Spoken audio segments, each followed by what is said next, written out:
better not have no plans tonight. Movie time and it's feeling right. You're looking for a love that lasts. You'll find it at Romancing the Podcast. Ooh, ooh, baby, you had me at hello. Ooh, I love you. I know. Ooh, ooh, baby, you're the wind beneath my wings. Ooh, I'll have what she's having. Thank you for tuning into Romancing the Pod. You had us at hello. I'm Paige Wesley. I'm Mikey Randolph. And I'm Todd Schlosser. And this week, Mikey made us watch Redeeming Love. Redeeming Love. So, Mikey, why? First of all, how dare you? Secondly, why? Strap in and welcome to Mr. Mikey's Wild Ride. Oddly enough, that's the same thing he says before he enters you. Oh. why is there a devil in here? Close your eyes and picture this. I have a girl over. Actually, so I just learned today that I can't close my eyes and picture anything. I'm not having this conversation. I don't want to cuss. I'm trying to cuss less, and you're like really testing me. Do you want me to bleep just that one so mom can listen? You're going to have Yeah. to wait until I'll later in bleep this it. episode when I have a note in my episode notes to make a joke about picturing things in your mind. Okay. Okay, so it's like a third, fourth date. Somebody I've been dating. Oh, let's come over. Let's do takeout. Watch a movie. Mikey, at this point in the relationship, had you consummated it? Yes, we have had relations. Okay. I don't really see how that's relevant to the story. That makes so it relevant. so much more worse for me, but please continue. So then on Peacock, it's like, oh, there's this new romantic movie out. It came out on Peacock? Yes. It was streaming on Peacock at the time. All right. Uh-huh. It was like joint theater. I mean, this is a Mikey movie. This is a movie that swings very hard with very Yes. serious actors. and then okay, we're eating like pasta. Ooh. We're like watching the movie. Mikey likes to carb up before a night of amore. This movie She's slobbing on his noodles. No. Y'all, this movie ended the dating relationship. Wait, this ended the relationship? Because this movie throws trauma at you so fast Yes. and so hard Mikey! that it's like a Milgram's experiment where I just started involuntarily laughing every other scene. I scream laughed during probably one of the most upsetting plot points of this film. It goes so far off the rails that I spit food out on this date when I was like, is that her dad? And then it just blacks out and then he has a gun to his head and then I was like Mikey, I was laying in bed watching this and I sat up like to attention and was immediately paying attention to everything going on around me. I could not believe what my eyes had seen. I lost my mind. I was screaming at the television. there's going to be a trigger warning. Let me tell you those at home. These are very serious. Like suicide is a very serious topic. Yeah. Sex trafficking, serious topic. Sex Sure. work, child abuse. Everything you could do a trigger warning for, it needs to be done because Yeah. this movie has it all. And I take all of those so serious, but this movie throws them at you in such a, I don't even know how to describe, such It's like you're a human at a vampire baseball batting practice. Not since The Room have serious plot points been chucked away as if they were nothing so cavalierly. I was like, what? Like it starts out and he's like, God told me that she's mine. I was like, well, that's a little troublesome. And that's the least troublesome part That's the of the whole least film. troublesome part of this movie. Honestly, I was so mad at that moment, and that was the least mad I was while watching this entire movie. My madness was crescendoed out from there. I don't know if you guys noticed, they introduce no one. No. They never give people's names. They just people run through a scene, shout something at a main character, and then they are fucking gone. Yeah. And you never know anything else about them. She got so upset that I couldn't stop laughing. I couldn't stop laughing. Oh, we're still talking about your date. My bad. Yeah. No, at a certain point, it was just so crazy that I was just like, I can't comprehend. And they throw a lot of money at the film and a lot of No, they don't.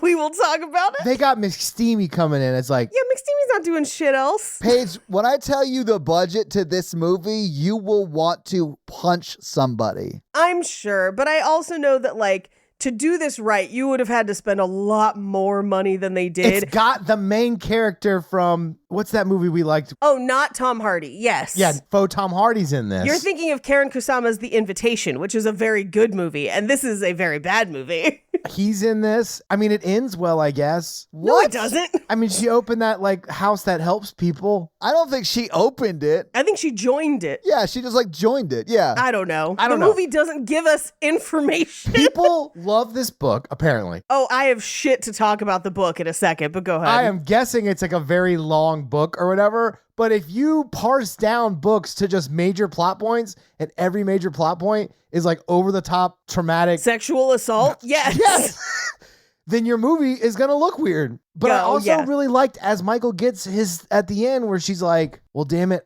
you did love me and I hurt you. And I just wanted to apologize. And I was like, that's what needs to happen to all Michaels. All these girls I need to doubt- come back. I doubt that They a need to lot. come back and they need to say, I don't think I'm that's the sorry, case. I hurt you You so didn't much. even make that girl a quesadilla. What if all the girls showed up the same night and did it? They were like, Michael, I'm sorry. That would be a good horror movie. Like weird stuff like that starts It happening. would be. Like Ghost of Girlfriend's Past. Like if that was an actual horror movie. I'm like, how do they know where I live? But Mikey, I'm guessing your date that night had either read the book or seen the movie, and you laughing at it, that was the problem? Well, let's talk about my mom, who was big Okay. mad I picked this movie. Why? She was like, that's supposed to be about agape love. And I was like, first off, It is has nothing to not do- about unconditional love, and we will talk about it in just a second. because he doesn't know her before he, He loves doesn't her. know her at all. And it is based on a biblical story that I'm sure is lacking a lot of context. There is no point in this movie where she has any agency of her own at all, really. Yeah. So she is jumping from literally like a bad She's just situation to surviving. another bad situation. Yeah. What are you talking about? Are you saying that when you marry someone who's beaten into unconsciousness and that's the only time they agree to marry you, that's bad? Yes. Yeah. Yes, I am saying that's bad. Oh. I'm saying there's most of this movie is bad. I will say, best Western town name ever, Pair of Dice. That drove me nuts. I hated that they spelled it out in the subtitles. I was like, just stop. And that it wasn't pair of, it was paradise. Yeah. But not paradise. Paradise. It's not just the subtitles, Todd. They put that in the bottom of the screen, even without the subtitles, every time you go back to the town. Yeah, and if you have your subtitles in the lower third, you Yeah. just can't read the subtitles because the words are there. I did love that Angel's mom died of what I am just going to assume is the sex worker disease, like Fontaine in Les Mis. I mean, I think it's basically cholera. Yeah, probably. But also that's probably what killed Fontaine as well. Like if we want to get into it. And that, Yeah. the girl who played that was from the Vampire Nina Diaries. Dobrev. Yeah. Yeah. She, Yeah, she came on the screen. I was like, Nina Dobrev's in the this? girl in charge of the saloon, that was Famke Johnson, wasn't it? Famke Janssen. I can't say her name. I knew who he was talking about. But also, one of the other girls in the brothel plays Michelle on Dairy Yeah, from Girls. Dairy Girls. And I Yeah, was like, she's great in yes. that. And then they were like, of the two girls that burned down in the house, I was like, no. Is Michael Hosea the weirdest main character I've ever experienced?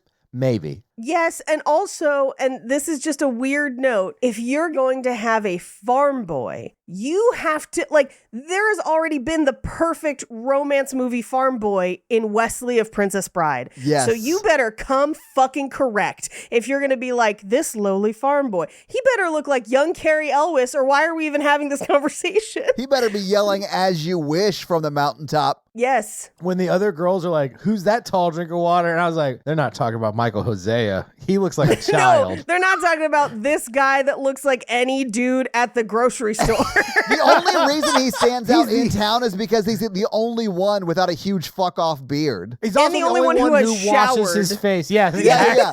Yeah. Michael Hosea, who discovered water first. This is like in Outlander where it's like the hottest man in Scotland because he just showered. There's a lot to hate about this movie, but for me, it's like this super toxic reminder of like how I grew up that I hate so much. So there's a lot for me to hate in this movie. Well, let me dig into the romance novel-ness of this Okay. for a little bit. Because, like, up to a certain point, most historical romance novels were like this. Gross. There are still some written that way. And here's the thing about romance novels. They are meant to be a compilation of tropes that accomplish a certain goal as far as kinkery, if you want to think of it that way, where it's like you pick the stuff that you want to read about. It's a safe way to explore fantasies that's not in real life, that you don't have to actually live out.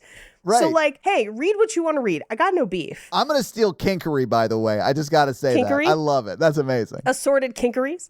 Now, these types of romance novels, now, inspirational ones are almost always somehow they concoct a scheme for them to get married so that any sex you depict in the book is considered okay, and anything outside that marriage is the worst thing in the world. But also, this is by Francine Rivers, who actually, this was an incredibly popular book, but also she had a hit with a book called The Last Sin Eater, which is supposedly also really good. I have read neither. This is not really my style. I mean, my personal tastes in romance novels tend smuttier, even when they are historical. So I tend to stay away from inspirational romance novels, which is what they call these. They're just vaguely religious, essentially. This one is meant to be the story of Hosea. I don't know. This is the kind of stuff I used to read in high school when I didn't have as many options. Yeah. But yeah, because of that, there's a lot of, it's very damsel in distress-y. Yeah. And it's very, those books really do tend to use sexual assault or the threat of sexual assault to move plot lines along a lot. And the air quotes goal at the end of those books is almost always either marriage and children. That's a whole thing. So it's very, very stuck in those tropes, which in a crazy romance novel where you know that's what you're in for and you signed up for it because you bought the book, it kind of makes sense and it's not as jarring. But in movie form, you're just like, what the hell is happening? Who greenlit this? You know, you can change things from book to movie, but... Yeah. I mean, I was blown away with how bad it looked, on screen, how bad it looked. Yeah. Whoever color corrected this is super nitpicky. They did a horrible job. The tint is way too high on some scenes to where she looks like she's a redhead. And in other scenes, she looks like she's a blonde. Yeah. Yeah. That's what I mean. Wild. So it's all over the place. Pick a color palette, nerd. Well, and a huge section of the color correction, she has, and we used to make fun of a guy that we knew in college who just in real life looked like this, where your hair is the same color as your skin. So you kind of look like you're just all one color. Yeah. And that very much happens a lot in this movie. It's the ghost nipples of the face. Yeah. It's also probably because the contrast isn't turned up high enough, but whatever. It's fine. Well, because they're trying to soft focus her at every chance they get. Yeah. I mean, no joke. Natalie did a 54-hour film festival 2 or 3 weekends ago. That looked better than this did. Right. And that's a local sort of a thing. This movie also uses projected backdrops so much. Yeah. And they're so obvious because they're out of the scale is wrong. And so you just can't avoid it. You can just immediately see it. You were like, this movie looks like it's made in the 50s. But on your mom's DSLR camera. No, it literally jumps from Hallmark level to weird fucking crazy ass trauma level, back and forth over and over again. It is so jarring and weird and bizarre. I just had to have us watch it. Well, and okay, can I get to the thing that bothered me the most that I have in my notes that I've been saving since last night? I didn't put it in the group chat. Okay, when they get to Paradise, the town, Paradise looks like it's built entirely out of tough sheds. But then anytime you go inside a building in Paradise, it's this huge, expansive mansion. Yeah. So, but from the outside, it's literally a 4x8 tough shed. And that drove me nuts every time. Every single place they go inside is like a TARDIS. It's so much bigger than the outside. And when they're walking outside, the town is so small and so clearly just filmed in the parking lot of a Home Depot where the tough sheds are. Yeah. That characters are as tall as the buildings. Yeah. And then you walk in and they're like, oh, you want some apples? They're up on the second story. You're like, Yes! what? There's a second floor to this place? It was maddening. It was so crazy. Paige, that's my favorite thing about this film. I don't understand why it's your least favorite. Every store is like a Harry Potter tent. Yeah. Yes. Oh my god, I couldn't stop laughing every time they went to town. I was like, "What magical building are we gonna walk into this time?" I was like, faux Tom Hardy, like, stop acting so hard. Like, you don't have to do this.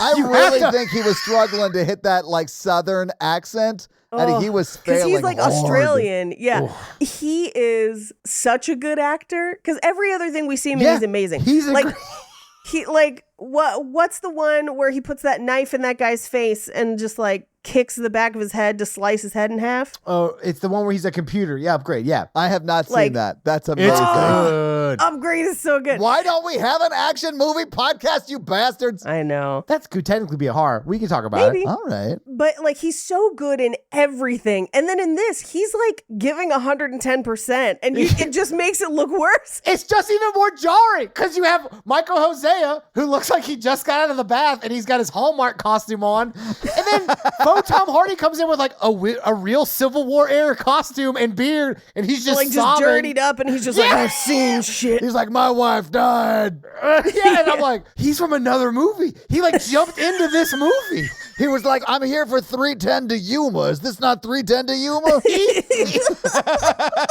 It gets worse as the movie goes because he really like believes in his character's arc, and like by the end scene where he's like sobbing and begging forgiveness. God, I cried a little bit and I hated this movie. I was like, Yes. faux Tom Hardy, you're in another movie than these people. Like, you are, what happened? Like, why are you here? You stepped in on another movie. Font Hardy was really putting out this movie. He was like pulling the work. But it was like a multiverse movie where they took stuff from Hallmark and like network TV and like rated R movies and the Old West and then like all the trauma. And a little bit of Les Mis sprinkled over the Oh, yeah. top. Whoever wrote this ripped off Victor Hugo. That's all I'm saying. Yeah. Well, Francine Rivers wrote it, wrote the book. I don't know who adapted it, but Actually, I think her name was one of the writers of this movie because I recognize that name. yeah, she's very prolific. And here's the thing: for as crazy as this movie is, there are definitely a whole bunch of people who read a bunch of Francine Rivers and are like,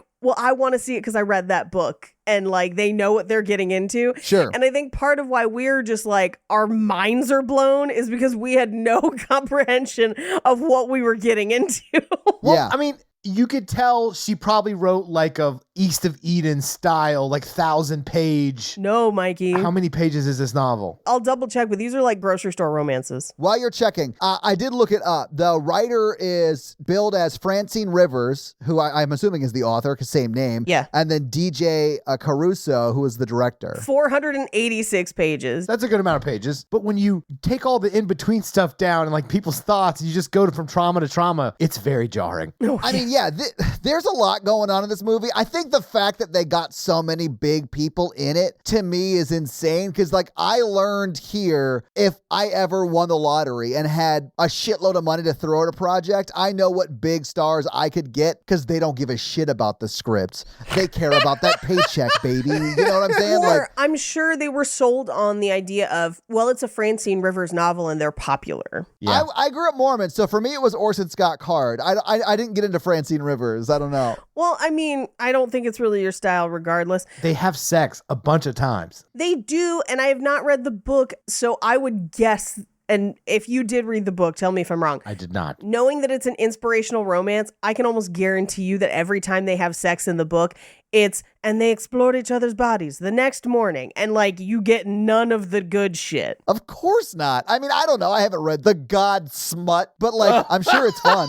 Let me see if I can find one. Just type in Francine Rivers sex. That's basically what I'm talking about. It says right here, all the sex scenes are very much fade to black, or in the case of one scene, it ends with the hero and heroine soaring towards heaven, metaphorically. Yeah. That is a woman who has never experienced an orgasm guessing what an orgasm feels like. Oh my goodness. Did I love this film? Absolutely. Oh my God. Oh, wait. Oh my God. So there's a Goodreads review where on Goodreads, people rate books and stuff. And, Yeah. and so it says, are the sexual scenes in this book graphic? Would you recommend this book for young adults? And the answer someone gave is, they are not graphic at all. In fact, I usually had no idea the characters were having sex until afterwards. Amazing. Just like in the photograph. Oh, like they're having a staring contest. Oh my God, they're having sex? Here's the thing. I imagined and knew that in the book they would be fade to black sex scenes, which is also why I don't read this type of romance novel. I think that's a cop-out. But it's also like a religious romance novel. So, like, of course they're going to fade to black, right? But Like, here's my thing though. Your whole thing is that sex should be saved for marriage, and it once it's marriage, it's a free-for-all. Have a good time. You guys can have as much sex as you want. Great. Write that. Write it. They're married. Well, I mean, technically, the movie did its job. When you're watching, you will not have sex if this movie is involved on your date night. That's not true. I can say from experience, you can definitely watch this movie and have sex afterwards. You're disgusting. nice. I am not. I am married. It's fine. Michael, you loved me, and I hurt you so much. Why did you choose to be the female character in all this? This is just the words I keep hearing in my head since I I watched think this he's film. just reading from his journal. You know what's crazy to me? I thought this movie was going to be about them like getting married eventually by the end of it. Right. But no, they're married like 50 minutes in and we never see the wedding. Like it's just yada yada over. Yeah, it's yada yada. She's not conscious for it because this is old times and she is property. That's why I was like, this movie's like terrible because It's terrible for a lot of reasons. yeah, but I also understand it's terrible in the way that like life was also terrible for women at this time. So like It was. it doesn't mean it's like not correct. Michael Hosea's got a big farmhouse. He does. You know what I'm saying? Yeah, I will admit that Michael Hosea is her least bad option. It's like Biden. I fully understand why people don't want to read books like this and sometimes don't want to watch movies like this because of the use of sexual assault or violent sexual encounters to further the plot. I get it. Yeah. Yeah. It doesn't bother me as much personally, but that's just a personal thing because in my mind, in history, that be happening a lot. That's people were terrible to women. And so I'm just like, historically, this is accurate. Yeah, unfortunately. But I also fully understand why someone would not want to read this type of a book for that and wouldn't want to get into romance novels like this because of that. And it is a trope of those romance novels. Yeah. They just made this movie last year. Yeah. Insane. I can't wait to tell you what they spent on this piece of turd. If you're scrolling on Peacock and you're like, oh, like an old-timey romance, let's check it out. This was not what I was expecting. Old-timey romances almost always be having sexual assault unless they were written more modern. Because like now, sometimes people will write historical romances that don't include that specifically, but back in the day especially, no, like it's in the 80s and 90s, oh my god. And this is 91. Yeah. You just would think in a 2022 film. I know. Yeah, no, Mikey, I'm It with would be you. more like Man from Snowy River and less like sexual assault rapey lane. This is as bad as Seven Brides for Seven Brothers. This It is is. Outlander levels of sexual assault in this. But they're both based on stories from similar times, right? One was Plutarch, one's the Bible, right? So like Right. I was expecting Virgin River. Which one was Virgin River? Virgin River is my mom's favorite Netflix show. My mom is now reading romance novels. It kind of got her on that. It's like a 14-book series on that. Wait, okay, is there boning? Yeah. Like good, like Outlander good, or like his mother watches this show. No, Please. not Outlander good. It's like a half step. It's like a more than a PG-13. There may be some boob. I don't know. You know, like I'm saying. There was almost boob in this. I actually asked, I was like, is there going to be nudity his in this? hand covers I know, it. and his hand covers it. And Natalie and I both started laughing because I looked at her, I was like, there's no way they're going to show nudity, right? Like, this is like a Jesus film. This sounds terrible though, but I'm like, they're married. I Like, know. Show it. Whatever. Yeah. So is it like Downton levels of boring, or is it like Outlander levels of? It's like a more between. Okay. The books have more sex scenes. Okay. Apparently, my mom that was like her gateway drug into romance novels. Apparently, she's been reading romance novels. They're super fun and they're all quick reads. Well, for you guys, I can't stop jerking it. Yeah, that makes sense. No, I never learned to read. So maybe we should just go through this movie scene by scene. Yes. Because it's a long-ass movie. Like 40 minutes in when the drama happens with her dad, I paused it and I was like, there's an hour and a half left? Like, what is possible? Like, what is going to happen? I did the same exact thing, Todd. I was like, what the fuck? Yeah, I couldn't believe it. Oh my God. Yeah, let's dive into this. Yeah. First things first. The Universal logo, and I shouted at my television, Universal made this?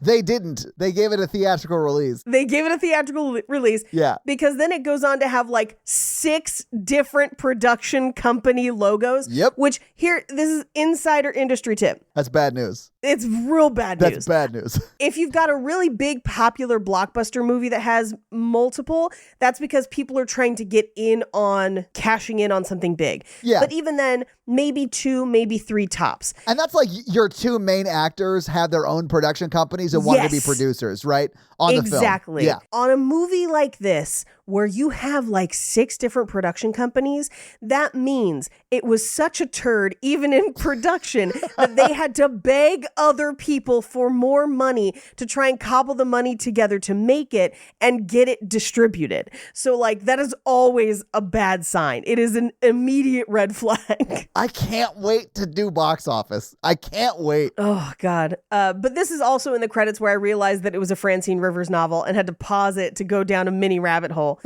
Anyway, so it opens with a quote from Shakespeare, "All that glitters is not gold," which, by the way, has pretty much no bearing on this film. Yeah. Other than, I guess, being rich as a sex worker is not as cool as marrying this poor farmer.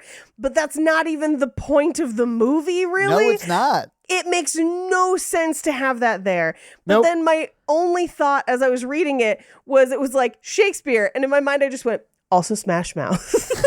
Except that there's all that glitters is gold. Yeah. Anyway, we open on the gold rush. Michael Hosea is a shooting star who broke the mold. Not really. Michael Hosea is so ahead of his time. He shaves, he bathes, obviously brushes his teeth. No one else in the whole film does any of this except for the main character. I feel like that's the only reason he's getting any play at all, because he looks like if you ordered generic Mormon number 3, that's what he would look like. Yeah. His name is like Elder Price. yeah. I mean, but I think Mikey does bring up a good point because, like, we see in this film, in order to get Angel to take a bath, like, he has to throw her in that bath. Like, she just would not bathe. You guys, all I'm saying is that bathing is 1840s sense of humor. You know what I'm saying? Like that's what you needed to go above. Yeah, your the bar, station. every generation, the bar gets a little bit higher. So now, like, we're at sense of humor, right? But, like, back then, it was like, does this motherfucker shave? Right. That's why, Kirkland brand Andrew Garfield is the top of the food chain. Yeah. Anyway, it's the gold rush. And it's a small town made of tough sheds. And a whole bunch of people line up outside the facade that looks like a 2-story building that is very much not a 2-story building, but just a facade. Yeah. And they're calling out raffle numbers. Whose turn is it with her tonight, boys? And all of them look like they have beard lice. And she's looking out the window. It's the dirtiest dudes I've ever seen in know. my life. It is like someone shit on a bunch of white ass dudes, and now they're lining up to have sex with the same person. Okay, here's the other part too. Multiple times in this movie, and I do want to say, sex work is work. I don't consider most of the stuff in this movie as sex work because I think a lot of it is compulsory and not chosen. I think it's like sex trafficking. It would be like a more. It is a lot of sex trafficking. I think it is positioned in the movie as she chose this profession. Like But that the movie is very clearly gross. shows us that she did No, not. I mean, but like she goes back to it. Oh, okay. We're gonna have to like skirt some of these topics because like we can go down the serious rabbit hole, like what all this Yeah. really means, or I think it's a self-worth thing, which is what the movie tries to get at, but is too ham-fisted Yeah. to actually, everyone out there, Google learned helplessness. It's where you have tried to help yourself before and you can't get out. So when people actually offer you help, it's hard for you to change. It's a whole scientific concept. It's why it's hard to get the unhoused housed. It's why the people who need help the most, every time they've tried to help themselves or get away or they've been beat down. So you literally learn that you are helpless and there's no, your mind is conditioned to believe there's no way out. So like, even if you have a chance, you go back, they studied it on dogs where they would shock dogs and then the dogs would just choose to be shocked instead of being able to leave. It's like a whole thing. You can Google it, but like it's a whole concept of human behavior. You know, it's also some of the same stuff that plays into like people who leave cults too, where people who have been abused for such a long time. Which she definitely was in this movie. Which she absolutely Yeah. was. She was fully abused, fully traumatized. She has had a horrible life in childhood. But sometimes the outside is scarier than what you know. Yeah. And even when she is, I don't know, miseried by this farmer, like even though that air quotes looks better to the outside, it is still an unknown. She doesn't know if she can trust him. So while it frustrated me to see her go back to what is clearly an abusive situation multiple times. Well, I don't think she goes back to it the second time because Duke finds her and sort of forces that. Yeah. Right. There is also a layer of, as a woman at this time, she cannot own property. No, I know. She cannot really work anywhere. And so for like, the movie really paints it as like the learned helplessness angle and that she doesn't have self-worth, etc., whatever. But I also look at it and I'm like, well, you're a woman at this time and you need money to survive. Like, what do you do? You know, and which is, I think, where her mom finds herself. I think on the voyage to California, that's kind of the situation that happens. But what's extra upsetting is that this movie has multiple scenes of just the grossest, crustiest dudes just lined up. Yeah. And you're just like, oh, that poor woman. Yeah. That sounds so gross. It's like going to a club now. Yeah. Is it? I haven't been to a club in so long. I hate them. Yeah, I don't like them. But to put a button on this, yes, I think what Mikey is saying is correct. I think it's that trauma response is why she goes back. And the movie does not understand that. Yeah, like that is not what is actually displayed on screen. No. You just need some dude to have God tell him that you're his woman before actually talking to you because you're pretty. I hate that so much. You can kidnap her forever. This guy like blows up his life and her life because he thinks she's hot. Yeah, well, and Well, I've been there. let's get back. We gotta keep going through the movie, or we will get stuck in this forever. Mikey, honestly, fucking same. God, I was dumb. I mean, God told me like she was mine, so I was like, what was I supposed to do? If someone said that to me or whatever, my next question is like, okay, so how long have you been hearing voices? yeah. We gotta get to that point. Like, just we gotta get through We can't the even movie. start it. We I can't even know. start To it. that This point. movie's insane. Welcome to part 1 of Redeeming Love. Okay. Of our 6-episode series. So a bunch of crusty miners want to excavate her cave, and they go through a raffle. One of them gets picked. Number 42, baby. Woo! Yeah, 42. Famke Janssen is literally like, she's all worn out. No more shagging for the day, but of these other ladies. And I'm just like, oh my God. Like, this is like so troubling. It is terrible. This is the opening of the film. Yeah. Yes. We cut and we see her watch these two girls walking down the street in the town. And we cut to her flashback of her as a kid. Yeah. We find out her name is Sarah, not Angel, as we found out in the first scene. And she's picking flowers for her mom, who is Nina Dobrev. But we find out that she's actually doing it for her father, who is coming to visit. Nina Dobrev is the girl from Love Hard, right? Vampire Yes. Diaries? I never saw Vampire Diaries, Yes, but we did Love she Hard is, on she this. is the girl from Love Hard, yes. Yeah, I Yes. thought she was good in that. And she's fine in this too. It was weird like seeing all these famous people in what could have been or what should have been like a, I don't know, God TV channel movie. I don't know if that exists. This has too but much sex to play on God TV channels. Then this movie is for 0 people. It is. That's it is why for it's 0 amazing. people. That's why it's so crazy. Anyway, the dad shows up and is just like, I don't give a shit about the kid. You shouldn't have had the kid. Because he's clearly married to somebody else. And Oh, he's like yeah. a fancy society dude in Boston, married to somebody else. And mom is like a kept mistress in this house. Yeah. And we find out that he takes the house away. So they are basically kicked out onto the street. He doesn't give a shit. and they are now on not the run, but they are kind of homeless at this Yeah, point. they're on the streets. Yeah. And you see her selling off all these, I thought it was like jewelry that he had given her, and her learning and selling them that they're fake. I was like, oh, fuck, this dude is terrible. Anyway, we cut to modern day where we see Michelle, or Lucky is her name. Yeah, she's great in Dairy Girls, man. She's great. And in this, she's just a loud, drunk other sex worker at the brothel who is just like, yeah, I got mad at my stepmom, and so I chopped down a tree and crushed her house. Yeah. What? And then I left and pursued a career in sex workism. And you're like, all right, great. Yeah. And then, unfortunately, you talked to one of the other girls who was sold for 3 ounces of gold and told that she was going to a palace, but the brothel's name is the palace. Yeah, so she thought she was going to be a princess, and they all have a laugh about it, which I found extremely dark. So dark. It's so dark where you can only uncomfortably laugh along. That It's is like, what I did a lot in this Yes. movie. I was like, oh, God, what's happening? This is also where, when I keep wanting to call her Michelle, but it's Lucky. Whenever she tells her story, she's like, maybe I wouldn't be here. Maybe at least I wouldn't be a mattress hole for whoremongers. Yeah. And I'm like, who the fuck wrote this? That's why they had to kick it off with a Shakespeare quote. It's that good, guys. It's that level of good. Poetry.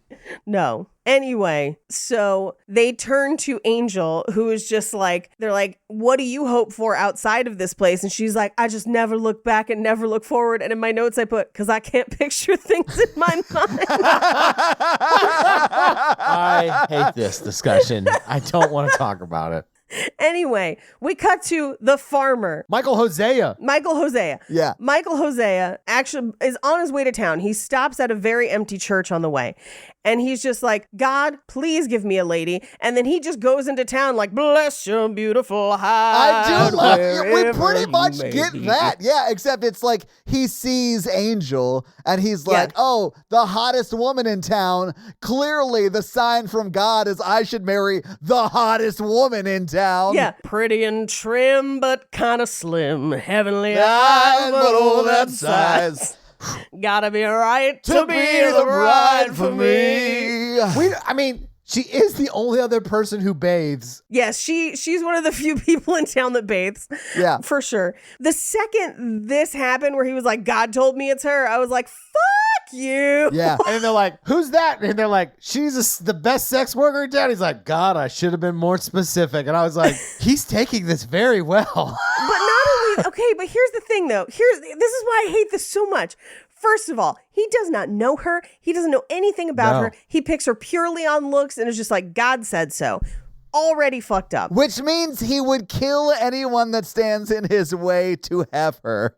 Like that is that level of commitment. Oh, so now you're better than Troy? Okay. Troy? They killed for Helen of Troy. Oh, okay. Secondly, he then finds out that she is a sex worker, and immediately his reaction is just like, oh, God, why? And it's like, first of all, like, Oh, you mean she has a job? yeah, well, and I'm just like, who the fuck are you to be like, ew, I guess. Fuck off. And I know in the like biblical story it is based on that's kind of how that goes. But at the same time, I'm just like, it is 2022. Yeah, when they made Can we this. can we have a little bit of empathy and view her as a person? Obviously, that 9-year-old was a bad person, and that's how she ended up there. I was just like, what the fuck? Like, how dare he go back to your fucking farm and jerk off till you die, asshole? Like, He's only in town for 3 days and he's got to come back with a wife, Paige. yeah, He only brought so much gold dust with him. I gotta trade these beaver skins for some jerky. How about marrying me? He doesn't even I don't even understand how he has gold dust. He probably traded for it. Well, yeah, they make it seem like everyone pays for everything in gold dust, which is somewhat accurate to mining towns. You could pay in gold dust, but there were also banknotes at the time. Like, this is, they're not worth much outside of the town, but, You'd go to the local brothel and make it like mist. I don't know what that would gold be. dust. Yeah. They're also No. clearly giving her pyrite, which is fool's gold. Like, it doesn't even look like real gold in the movie. And that'll make you mad when you realize how expensive this movie was, because it should have been. I'm sure. It should have been real gold. Anyway, he goes through the bless your beautiful brothel Yeah. and pays double to talk to her Yeah. against very weird clouds and a fake backdrop.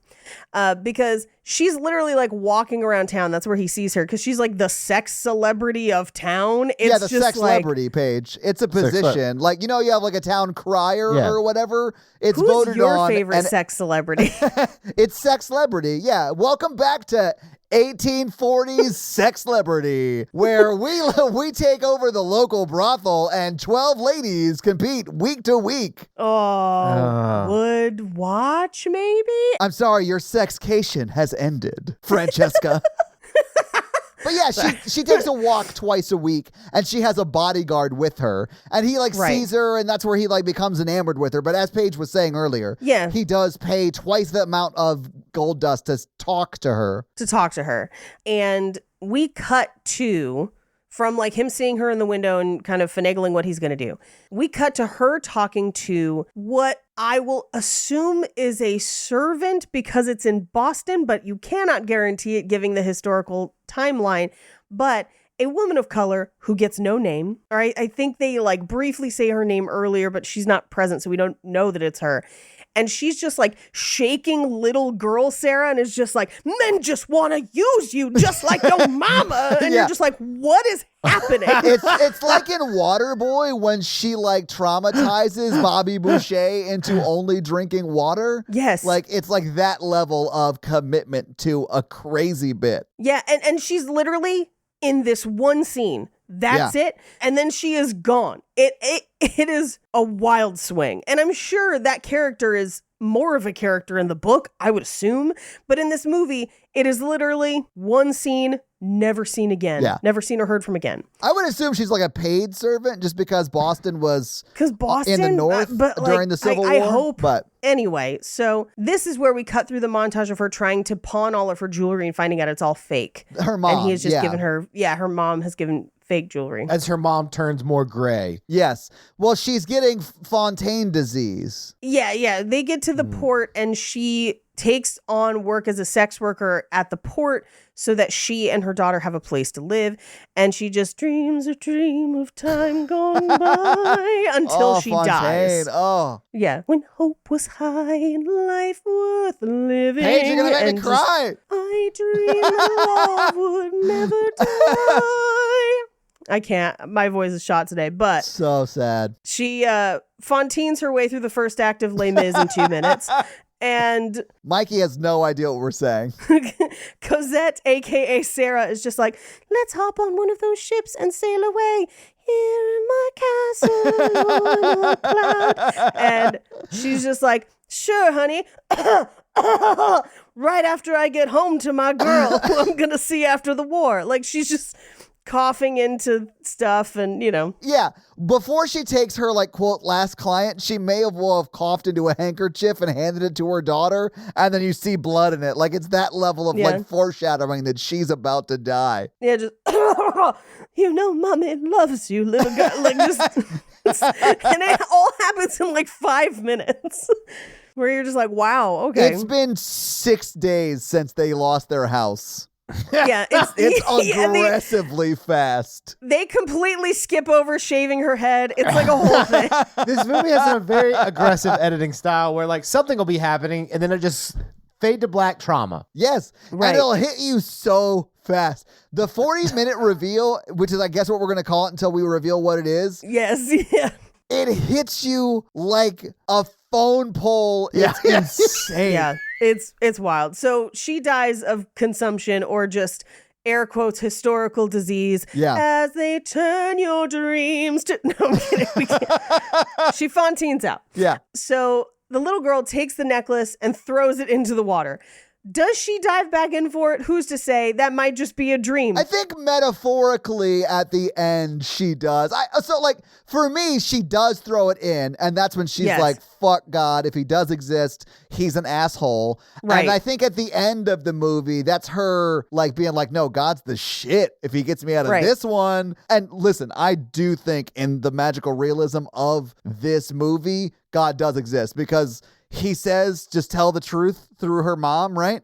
And then Right. when she tells the truth and no one believes her except for that one guy, and then they see those two girls running out, and God was like, that's what that dude needed, because that guy went from not believing her to, we gotta hang Duke like that when he saw those two Big little girls, steamy. man. But here's The we best gotta villain wait performance. until we get to that, or we're never gonna I'm get so there. sorry. But, It's like, insane. Stop I have skipping ahead, thoughts Tom. about I'm that sorry. scenes. We gotta get there though. It's Okay, insane. so mom's dead. We cut back to modern day when somebody's banging on the door to let him in because he paid and she won't let him in. Yeah. So this is where the guy breaks in and forces her into the tub because she's supposed to work and she won't. Yeah, he's like the muscle of Palace or whatever, the Yeah, brothel, right. right? I don't know his name either. He does have one though. Yeah, but he's not allowed to like hit her or anything and leave marks on her because obviously, Yeah, you don't damage like what they would call the merchandise, right? which is so terrible. It but is yes. terrible. But like I think that's the way, as Mikey calls her, Famke Janssen says it. Yeah, Famke Johnson. And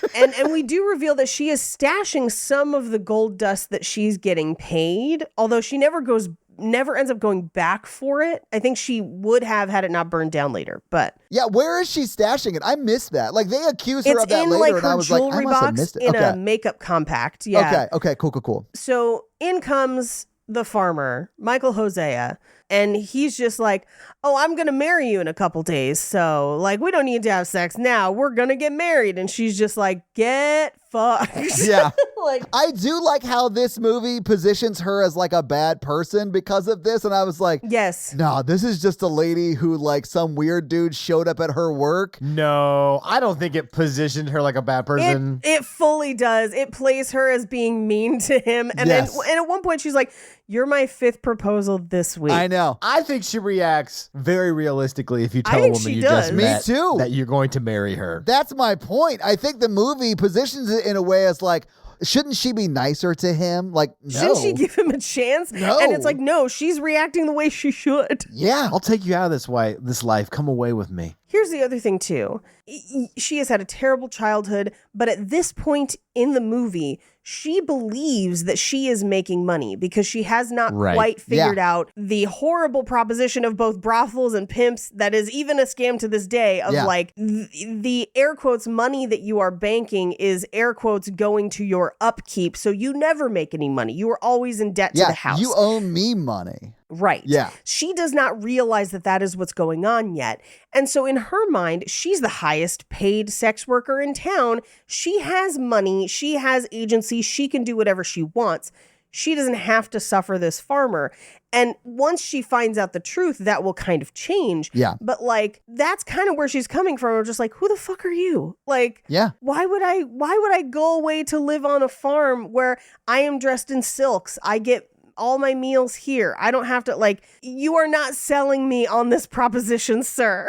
Yeah. Yeah. Anyway, but their time is up. So he leaves and he's like, I just want one honest half hour. Cause she kicks him out within just a couple minutes. Oh, yeah. And she's just like, no. So the next day he comes back because he paid double again to win the lottery again. And she's just like, so you just want to talk? And he's like, yeah. And she's like, well, this is exhausting and I feel like I'm kind of conning you and I'm not going to marry a stranger. Yeah. So like, But like, what's your what deal? is- Like, what's your favorite color? Yeah.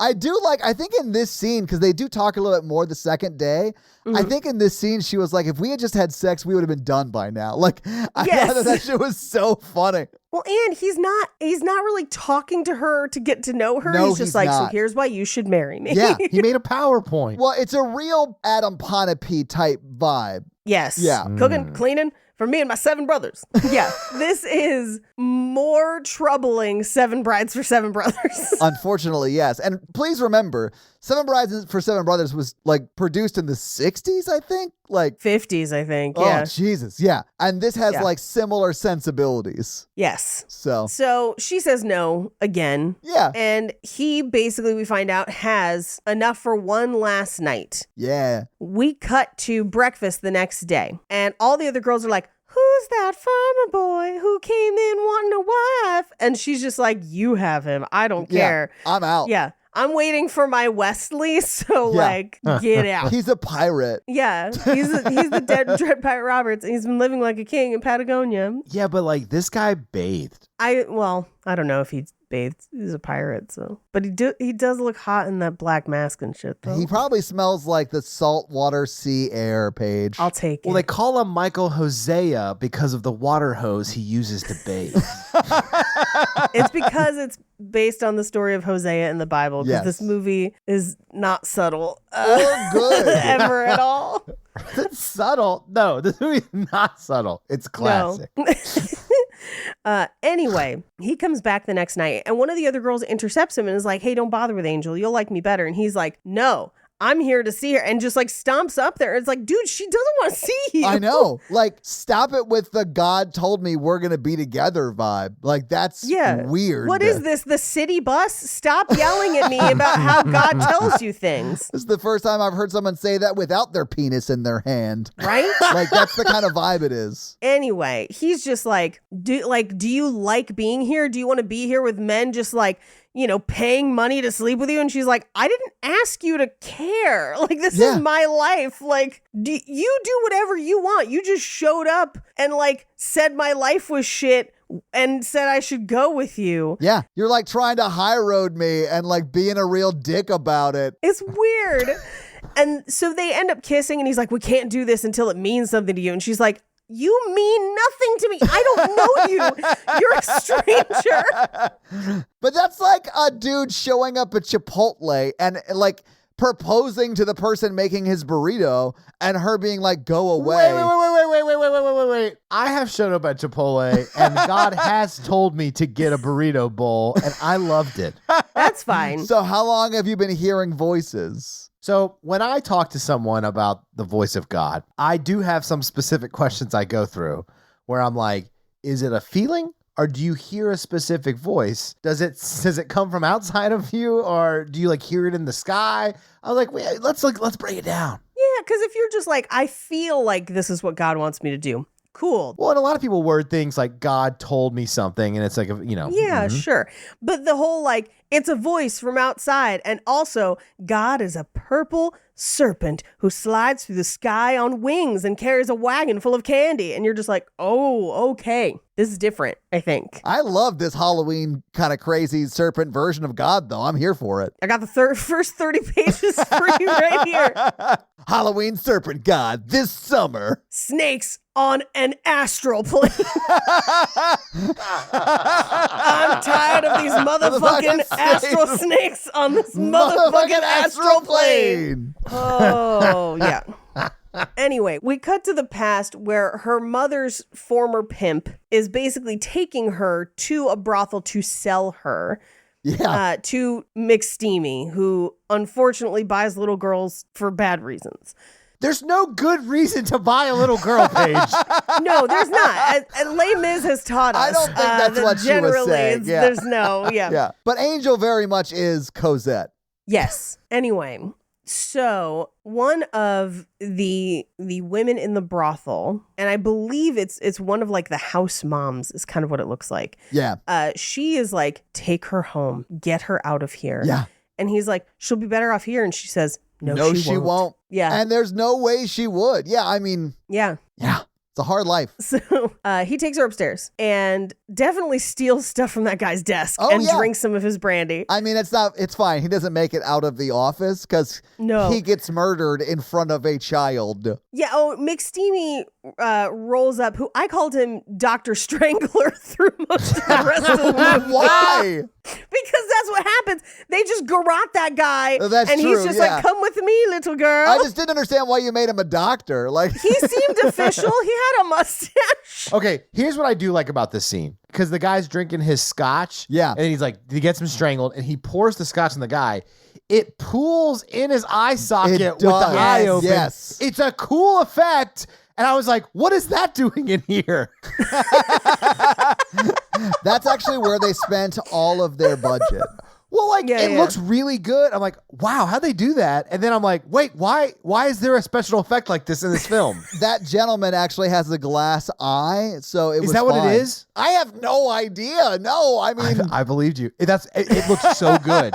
It looks so good and creepy. I was like, Maybe wow. that's like the first thing they did, and then they were like, "Oh shit, we're out of money for the rest of the movie." oh Fuck. damn, we spent our $35. Good thing we got that scotch at Costco. There's no way this movie was not just like a front for embezzlement. Oh yeah, I can't wait to tell you how much this cost. I no, can't I wait. could see this money costing a lot of money because it is all it's over the long place. with a ton of locations and craziness and all those weird TARDIS houses. Well, also, it's not consistent. Some people have amazing costumes. Some people Yes. have shitty costumes. Michael Hosea's costumes are aggressively shitty the entire time. Yes, it's like no one was on the same page. So someone spent a lot of the money. They're like, I made all the background actors look amazing, and then like I see the main characters, they look like shit. We're out of money though. Where do we get our main actors' costumes? Go to Party City and just see what they have on sale. Her costumes always look great, but what boggled my mind is that her hair is constantly curled in a very modern fashion Yes, the it entire is. movie because they're like, well, we can't have her look old-timey and weird. Like, she's got to be pretty, but it's pretty in a very, like, growing up in the church, it's like pinnacle church pretty. Yeah. Where, like, she's the girl in skinny jeans, like knee-high boots, the oversized sweater, and the hat. The hat. The one who is like Facebook messaging you about business opportunities for doTERRA. Like, that is who she looks like. She's coming back to apologize for hurting me. I know it. God's talking to me about it. And how long have you been hearing voices, Mikey? yeah. How long have the voices been telling you that you need to invest in lip sense? You know, anyway. So she gets ushered away to what is most likely a horrifying fate. And we'll Yeah. find out. It will be confirmed later in the movie. At this point, they don't tell you, but I'm like, this is bad. Yeah, I sort of hate the child aspect of this, Yes. but like it's worse at the end of the movie when you find out that's what was really happening to her too. Like, fuck, I hated it. Yeah. Yeah. I assumed it at this point. It Yeah. does. It does imply it. You're right. Yeah, because what we see is the other women in the brothel teaching her to read Yeah. and write. But then we also see her just lounging on a couch in a corset as a child. Like, she Yeah. is a little, like, and at that point, she is a child. She cannot consent. All of this is sexual assault. All of it. Yeah. That's not sex work, right? That's a Yeah, different no, thing. that is not sex work. She Yeah. cannot consent to the work. It is not sex work. That is assault. But it is also implied that the mode of operations for this guy's brothels, because he owns the brothel, Yeah. is that he brings in young girls and that's who ends up there. And they kind of grow up through there. So I would argue that no, none of them are consenting. Like, it's Yeah, just you're right. bad all around. I would say it's almost, I mean, it's still dicey in Famke Janssen's brothel because she has sold them the idea that they are banking their money. Exactly. And if that were true, then yes, that would be work because you could consent to the work and you're getting paid for it.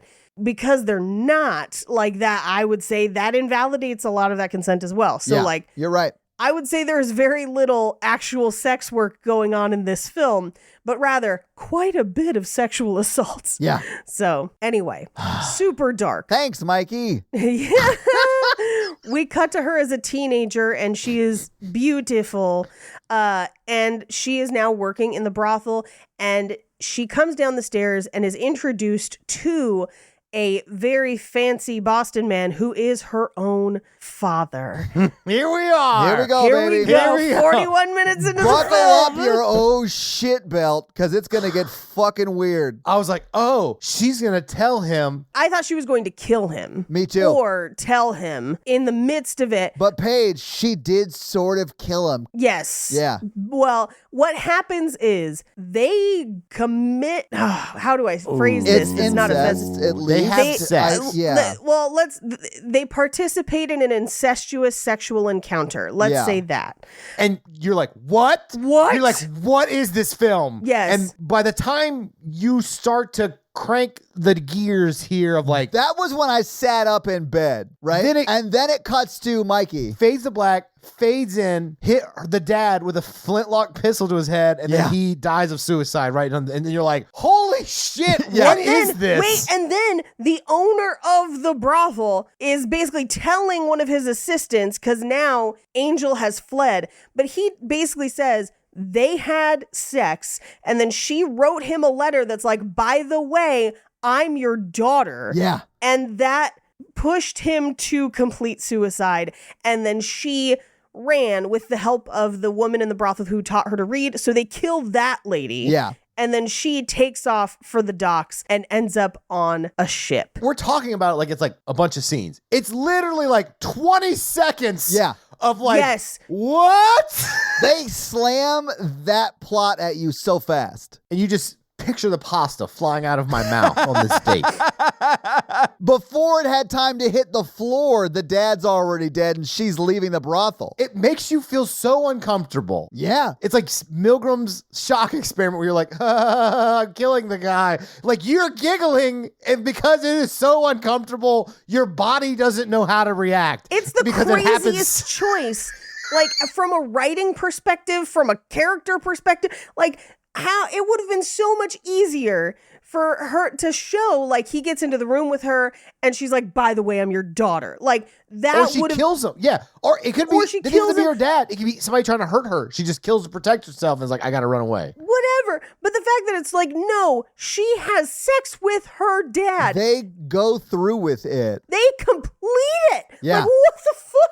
Thankfully, you don't see it because I think that'd be even worse. But as you're finding this out in the movie, you're just like, what the fuck? What the fuck? Like, what is happening?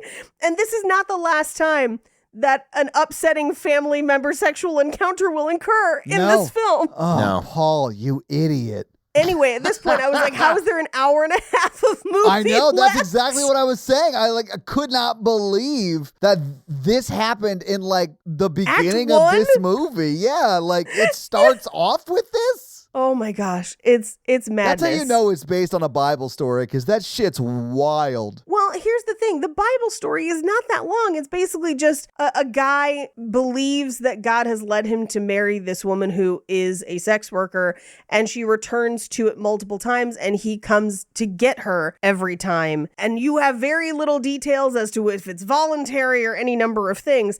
That's it. That's the bare bones of the story. And it's supposed to be about like forgiveness and loving people, even though Yeah. they are maybe not what you expect or they have done things to hurt you. Great. Fine. But it's very simplistic. This movie expands on it in such crazy ways. Yeah. Yeah. So she is now on a ship, and it is her and a handful of other, like 2 other women on the ship. And they are like, hey, it's a long voyage to California. We could make a ton of money. There's a guy who's willing to protect us, and his cut is 10%. Yeah. Do you want to do this? And she's like, it looks like I have no choice, which honestly, she probably did not have a choice on that one. I think she even said like I'd rather charge for it than have to like be forced to give it away for free or whatever. Right, Yeah. exactly. Yeah. It's a shitty choice to have to make, but she probably made the right one, I guess. No, it's Yeah. awful. But again, this Yeah. is 15 seconds after the last scene. Yeah. So you're just like, whatever. I guess this movie is awful. And then 10 seconds later, we see that she's on the boat and there's a literal line. Yeah. Like a line. So, and it implies that like the other girls didn't make a lot of money. She made a ton of money because she's beautiful. And so they beat her up and take her money and leave her unconscious in the street. And we will find out later that that's where Famke Janssen found her and Yeah. took her to the palace. And again, this is only another 15-second scene or 20-second scene. Oh yeah, like Yes. So the last 2 minutes of the movie have more trauma than most people do in their whole lifetime. Yes. And it's so terrifying. Yes. But this is where we cut back to the house, and Michelle from Dairy Girls brings her a drink, and they have this like very brief conversation of like, I was thinking about my mother. What was she like? Beautiful, but shattered. You have a headache. She's like, yeah, ever since that farmer badgered me. And she says, no man is going to own me. And Michelle from Dairy Girls is like, I hate to break it to you, Yeah. but like the house owns you here. let me explain the harsh realities of capitalism. Yes. Yeah. Of how this establishment functions. And she's like, no. So she goes to see Famke Janssen and it's just like, I want my money. It belongs to me. I want to leave and buy a house. I just want to get out of here. Yeah. She actually says she wants to set up her own shop, sort of. Yeah. But she's like, I'm going to do it so far away it won't compete. Right. And Famke Janssen's like, everything costs money. Like, do you like your life? Do you Yeah. like where you live? All your clothes? And she's like, I eat rationed oatmeal for breakfast. You are dining on fine china, and this whole establishment is at my expense. How many people did I fuck to basically pay for you to have this cushy life? Yeah. And she's just like, well, you still owe us for your upkeep. Yeah. Basically, your debt. She's like, but you're eating scones. Yeah. Delicious scones. She gets really specific about the scones. Hey, scones are delicious. She's like, those are the scones from the bakery down the street where John bakes it. And they never bring it up again. Nope. And I was just like, that was a really specific thing to bring up in the scene. Like, I bet John's going to come in later, but he doesn't. You told me he couldn't pay me in scones. He only brings me the scone dust. Oh, she just puts it in that little compact for someday. So she gets in a fight. She breaks a teacup. And so the bodyguard / bouncer of the brothel. He's like the brothel muscle. Yeah. Yeah. Takes her to her room and beats the shit out of her. Yes. He beats her so bad she can't wait to accept a proposal. Well, meanwhile, back on the farm. Oh, well, she definitely has a head injury because of this. Yeah. Meanwhile, back on the farm, Michael Jose was clearly rubbing one out and has like a spidey sense that she's in trouble. He did have a tingly sensation. You think I'm joking? This is basically what happens in the film. Yeah, it is. Because he just rushes to town and runs upstairs without paying and finds her beat up, which there's no way he could have known except for maybe God telling him, but you know. And how long has he been hearing voices? I really think you two are really downplaying post-nut clarity. He rubbed one out and became like psychic for 10 seconds, and it was the perfect time. It's post-nut clairvoyance. He hasn't nutted in so long that like he Yeah. did it once and he could see the future. He was doing no nut forever, and so God was like, "You've saved up enough for clairvoyance." I think that you could just turn them in like Pepsi points or something like that. You've earned enough Marlboro miles for clairvoyance. It's just like it looks more like the Michelin Man is their like mascot that comes in, but it has like a water droplet head, but it's all white. Yeah, just a cross between the Michelin Man and the fudge monster from Candyland. That is exactly what I was picturing, yes. Paige, I need you to write a script about post-nut clairvoyance. I'm not gonna. I don't understand. What are you talking about? Coming this fall to ABC. ABC, they would never show that. This is HBO or nothing. Let me pitch you something. It's about a squirrel who talks, and they have to give it a nut, and it is psychic. I hate this bitch. We had to clean it up for ABC, Mikey. That's not my vision. But that right there is why network TV sucks. Yeah.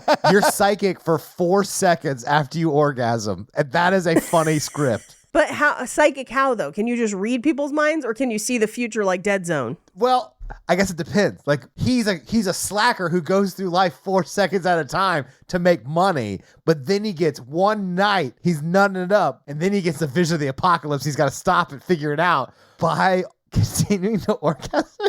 This is the weirdest X-Men comic I've ever heard. Paige, let him finish. No, Let him finish is the name of the show. this is just your version of Sliders, but it's like cum sliders. First off, technically there has to be a world that exists in the Sliders universe that would have that ability. In the multiverse somewhere, someone that has post-nut clairvoyance. Oh my goodness. Redeeming love. Ladies and gentlemen, redeeming love. Redeeming love. I just thought it's been a while since we've really broken down like a truly bonkers concept. This is so good. It only gets crazier, Mikey, because like, I know. so he shows up, she is beat up badly. Oh, yeah. Do you agree to marry me now? And Famke Janssen's like, shame that something happened to her face. It's a shame she fell down the stairs a bunch. and hit every step on the way down. Yeah, Twice. Famke Johnson knows what film Famke- she's That's in. how you say her Famke name. Janssen. Yeah. Jean Grey has the post-nut clarity to realize, because she's like, I'm just going to phone this the fuck in. And she does. And I love it. She wears the same dress the entire movie. They filmed all of her scenes on the same day. I'm pretty sure in the same tough shed. Anyway, he's like, well, I'm marrying her and taking her with me. And he turns to her, very clearly head injured. And he's like, you want to get married? And she's just like, ugh. And he's like, that sounds like a yes. Here's some money and I'm taking her off your hands. All right. So this is dark, but I think this actually explains how we knew that she was getting beaten up that night. And that is he arranged her to get beat up that night so that he could come in and save the day. There's no other way he would know. Dark. Yeah. But that checks out because when he turns to her, you do sort of hear him say, do you want to marry me or do you want to get beat again? Yeah, that's what he literally says, like, basically. It's terrible. And the movie plays it as if he's like, if you stay here, they're going to continue to hurt you. Which Yeah. now I have to rewrite my vows. Mikey. Wow. Yeah. Okay. I'm just picturing you at the altar just being like, for better or, and then jerking one out, waiting a couple minutes, and then being like, worse. 4 seconds. I know we're going to last. I know it's going to be fine. Anyway, he pays off her debt, which, by the way, is bullshit. The idea that she owes them anything is crazy. But she now, I was like, so is she a slave now? Because, like... Paige, marriage isn't slavery. It depends on who you're married to. That's what he says to her when she says that. And I was like, at this time, it's not... Not. Yeah, like slavery was worse for sure, but like women didn't have 100%. really any rights. And Well, women are still viewed as property, and Yeah. he purchases her as property. Ugh. We got to end that suffrage. No. yeah, we got to stop them from suffering so much, right, Mikey? Yeah, in the suffrage. God, I hate you. It is Women's History Month. It is International Women's Day. And you're Holy making me talk about shit. this movie. That is hilarious that we are in Women's History Month and Mikey picked this. Hang on, let me see if I can find the most misogynistic rom-com to follow this piece of shit with. You guys owe me Starbucks gift cards or something. You're a girl boss hashtag? I think you're supposed to start with the hashtag, Mikey. I'm not on Mastodon. I don't know. I think we all know that International Women's Day is like a Hallmark holiday. Wow. Wow, Mikey. You guys owe me Starbucks gift cards and a foot spa bath and some sort of bath fizzy and maybe a candy. A candy. I just want to remind the listeners that Mikey is single, ladies. When we arrive in Kansas City for Panic Fest, I plan to collect. I'm going to get you a candy girl. My family has a new thing. We have this new thing where we buy my mom bath bombs for her presents a lot. Love it. But bath bombs now have like weird stuff that's in the middle that like just falls. Oh, I don't buy those kind, but yes, I've seen these. So we have a contest of who can buy her the weirdest stuff that ends up at the end of the bath bomb. I love this. Changed my mind. Completely on board. My middle brother always outdoes me. He's got like he's done like the Baby Yoda. Like he's like it's all it's so funny. You guys see how I pivoted away from International Women's Day? Fuck you. Give me bath bombs. My people were not allowed to vote for a long time. You owe me bath bombs. Okay. And I demand that the next movie have an Avenger shirtless. Thank you. I don't know if I can deliver that, but it'll be close to that. God, Yeah. you come to me on the day of International Women's Day. Are you the Godfather? I'm girl bossing to the max. I knew this episode was going to be good. I'm a mafia donna. Okay, so I am sad to report, because I just looked it up, that you will not see an Avenger or someone who was in an MCU movie. Is it at least somebody with cum gutters?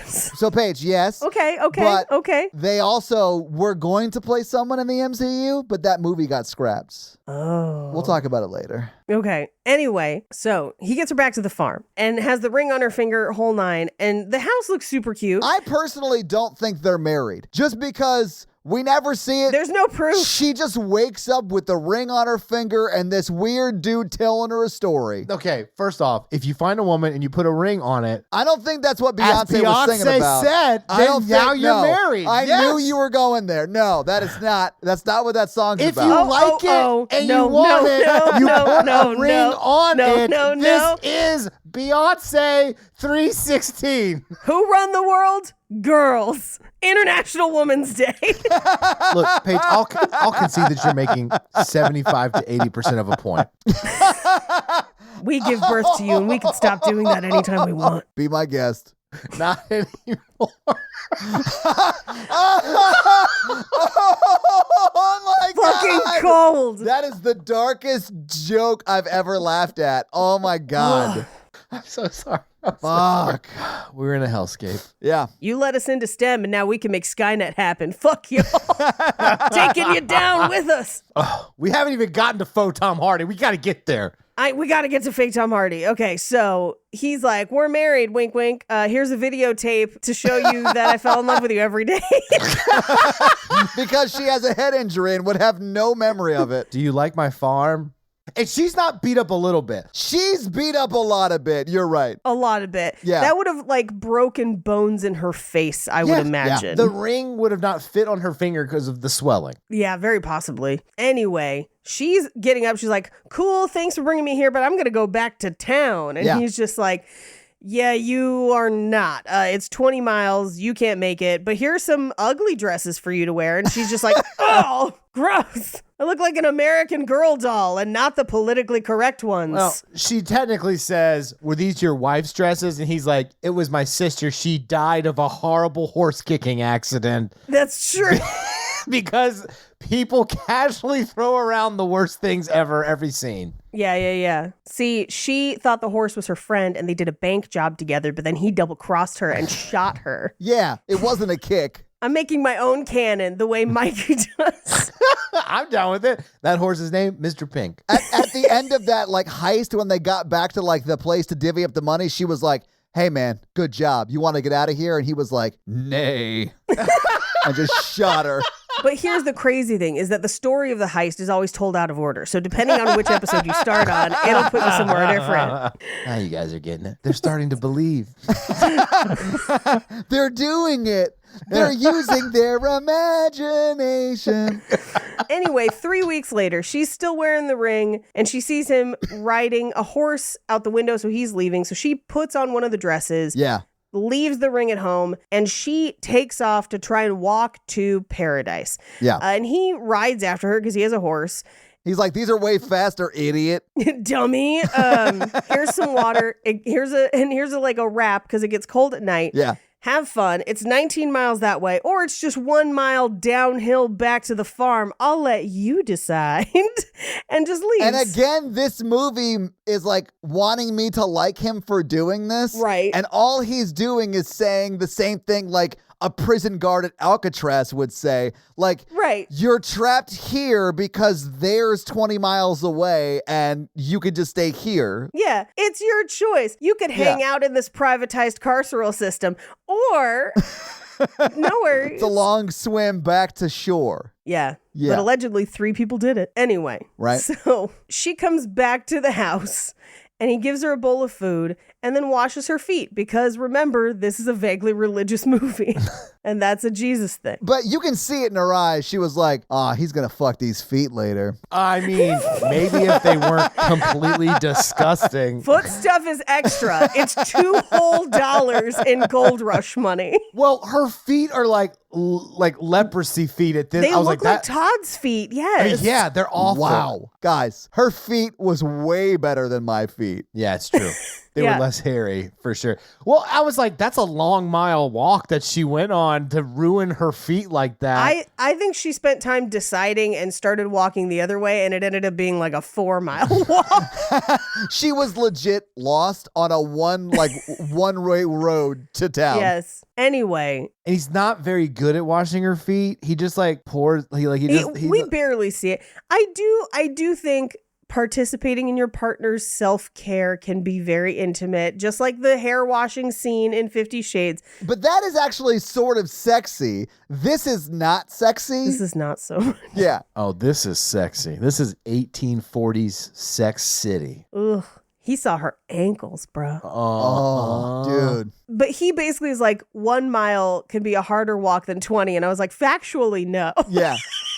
I get what you're saying, but also no, sir. Also, that's easy to say from the top of a horse. Yeah. Well, I thought it was downhill, but I guess I was just up here. Everything feels downhill when I own a horse. I'm a farmer.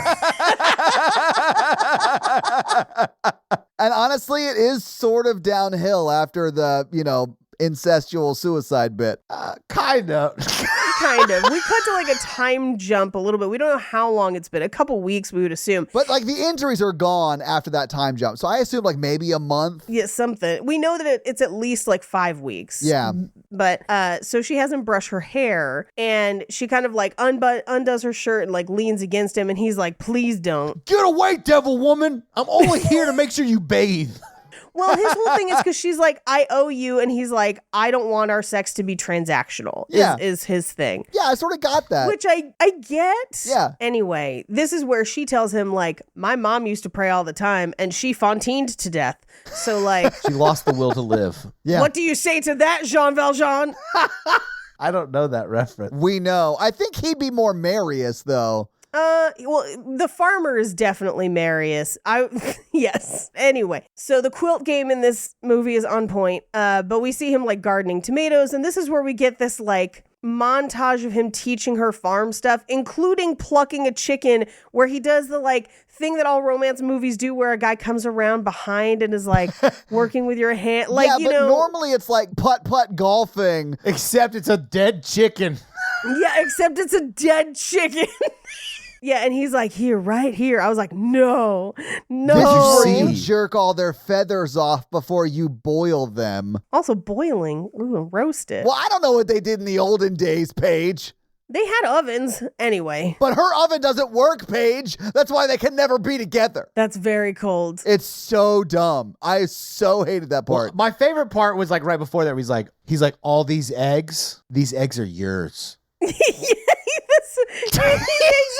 He's trying to like sell her on the amenities. As far as the eye can see, as many You can eggs as eat the light many touches. eggs as you want. Your eggs are everything the light touches. Oh, I guess you guys just didn't see the scene where he came in and she was eating a carrot and he was like, no, only eggs. Raw eggs! And then she just puts one in each cheek and she's just like, oh, sorry. We're bulking today. We cut to her carrying a log through the snow, just like, getting stronger. You can't laugh at that, Todd. You have to watch the Rocky movies. I get the reference though. I'm going to go see Creed 3 this weekend and both cry and be incredibly aroused. Tell Jake I said hello. They're gorgeous. Everyone in that movie is gorgeous. Yeah. Anyway, at the end of this montage, it seems like she kind of likes him. Yeah, sure. But she does have a nightmare about Duke, who we will find out has gone and burned the brothel in town. Yes. Competition. A little competition. But she doesn't want to talk about the nightmare, so he walks her out in the middle of the night to go watch the sunrise. Which may be the most annoying thing a partner could do to me on a Tuesday. Oh, yeah, I would be livid. And he's like, get up, we're going for a walk. And she's like, I'm asleep. And she's like, I don't care, get up. I've got farm chores in 2 hours, asshole. Like, My alarm is set for literally 3 hours from now. Why do we have to go? The rooster is set for 3 hours from now. yeah, there's no snooze button on the rooster. There is, but you have to pluck it. Oh, I thought you just had to hard reset it by putting your finger in its mouth and butt. It's not a Furby. Anyway, they go watch the sunrise, and he's like, this is what I want to offer you. He literally like Mufasa's her, just everything the light Yes. touches in this valley. And he's like, just give me a chance. And she's just like, if you knew half of what I did, you'd send me right back. And he's like, no. And I'm like, Now she should you tell you would about though. the dad thing. Yeah, like you would. Like, bro, you probably would. I'm not saying you should. I'm just saying like she went through with it. Like she didn't. Wow. Yeah. Like, here's the thing. Horrible trauma, sex work aside, Yeah. it's the dad thing that you're just like, oh. you wouldn't like, hey, I get that like maybe she's forced to be there, but I do sort of think if she walked up to her room and turned around and been like, listen, I didn't tell you downstairs in front of everybody, but I have met you before. I'm your daughter. My mother's died. I'm Yeah. sorry. I don't think he would have been like, I don't care. We're still doing it. No, Yeah, like, I think he no. would have been like, oh my God. I mean, I don't necessarily think he would have tried to help her necessarily, but I don't think he would have gone through with it. Yeah, yeah, Clearly, because he takes his own life. Here's the scene I wanted. Tell me about what this Slippery conversation slope. makes you want another scene about it. I wanted Michael Hosea washing her feet, and she's like, I gotta tell you something that happened with my family. Because the movie shows us, but she never tells anyone about all this. Man, I mean, some secrets you don't have to share. I mean, if you're comfortable, Yeah. share them. If you're not, don't. Yeah. And that's a big one. That's a big one. Oof. Anyway, so he's like, no, you didn't choose. And she's like, I chose to die, which is basically she baited, this is terrible. He beat her up and that was not okay. Right. But it is implied that she, A, doesn't fight, and B, kind of tries to make him angry because she wanted to die, which is, Yes. first of all, kind of victim blamey, but also terrible. And like, I mean, I don't think that that's you victim blaming. That is Right. the movie doing that. Yes, you were that's just what I meant. explaining Yes. what the movie's do. Yeah, okay, good. correct. But he says, well, do you still want to die? And she's like, no, but I don't know why I'm here. And he's just like, Because you're my wife. yeah, well, and she says, you won't even, and what she's about to say is like, you don't even touch me, basically. Sure. Because he has literally, like, we do see him going to take secret cold, like, river baths Yeah, and like stuff cold in the middle of the night showers, and more stuff. or less. Yeah. We've all been there. And he's just like, I've just been waiting, and kisses her. They get back to the house.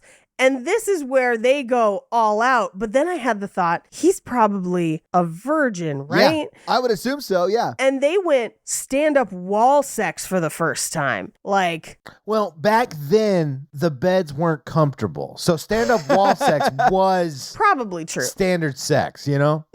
Well, they end up on the bed where they're very weirdly positioned to avoid any nudity. Yeah. No, I love just laying with a woman, cupping her breast and never moving. It honestly is like when they're transitioning down to the bed, so it looks like he's pushing her by the boob, which made me laugh. I mean, I get why they did it, but it still made me giggle. Yeah, there are other ways to shoot that too. Like, Yeah. like that was not their only option. It was just a very No, strange It's just choice. a very strange choice. You could have just cut to them in bed. You didn't have to show me. Yeah. It's The movie doesn't make any sense. You have this cool special effect with bourbon pooling on water, which is cooler he's than most still- horror movies he's that still I've on seen. the Still on fucking it. I bourbon love it. eye. And then you jump to the bed where he's like, I give you my eggs, you give me your eggs. Your chest eggs. Is that what you're talking about? Did you refer Well, to he probably doesn't know where babies come from, so I'm sure he said something as stupid as that. I hate that. Anyway, I just have in my notes, this would be super hot if it wasn't also so weird. Heard that. It's not super hot. I was like, oh, I kind of feel their chemistry. But then I'm like, no, Oh. this movie's too weird. Against the wall, I was feeling it. And then it gets to the bed where he's like pushing her by the boob. And I'm like, nope. He's like, it feels like a bag of sand. Bag of egg sand. There's no way he lasted for a second position. Oh, yeah, exactly. Yeah, This is yeah. his first time. Yep. So we cut to some scraggly gold miner who stops at his sister's grave and he's crying. And we're like, oh, this is the husband. So he like shows up at the house. Yeah, like the brother-in-law. Tess's husband. Yeah. It's not Tom Hardy. Tom Hardy. Yeah. Logan, Marshall what's his face? Green? Yeah, Logan Marshall Green, who I love. I think he's a great actor. I think he's great too. Yes. I wish he got better work than this. I wish we would have watched Upgrade today instead of this on International Women's Day.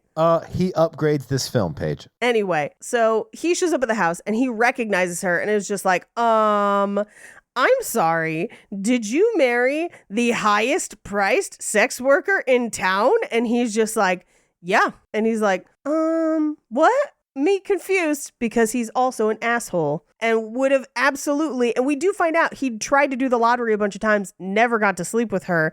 Yeah. But even though he was comfortable paying for her services, he still is looking down on her. Paige, him looking down on her in this moment is not the worst thing he does, but it is terrible. Yeah. And he asks her because he waits for his brother to go outside and he's like, how did you trick him? Yeah. Basically. And she's like, I didn't. He came and paid for my time. And he's like, He found me unconscious and married me. Yeah. And he's like, I guess you could take you out of the whorehouse, but it doesn't make you a proper lady. And she's like, well, the whore is in this house now. And I was like, Yeah. ha ha ha. She's right. It's her house now. It is. Like, Those are my eggs. you can't have any eggs. All of the eggs that the light touches are mine. That's why I made an egg perimeter around the farm.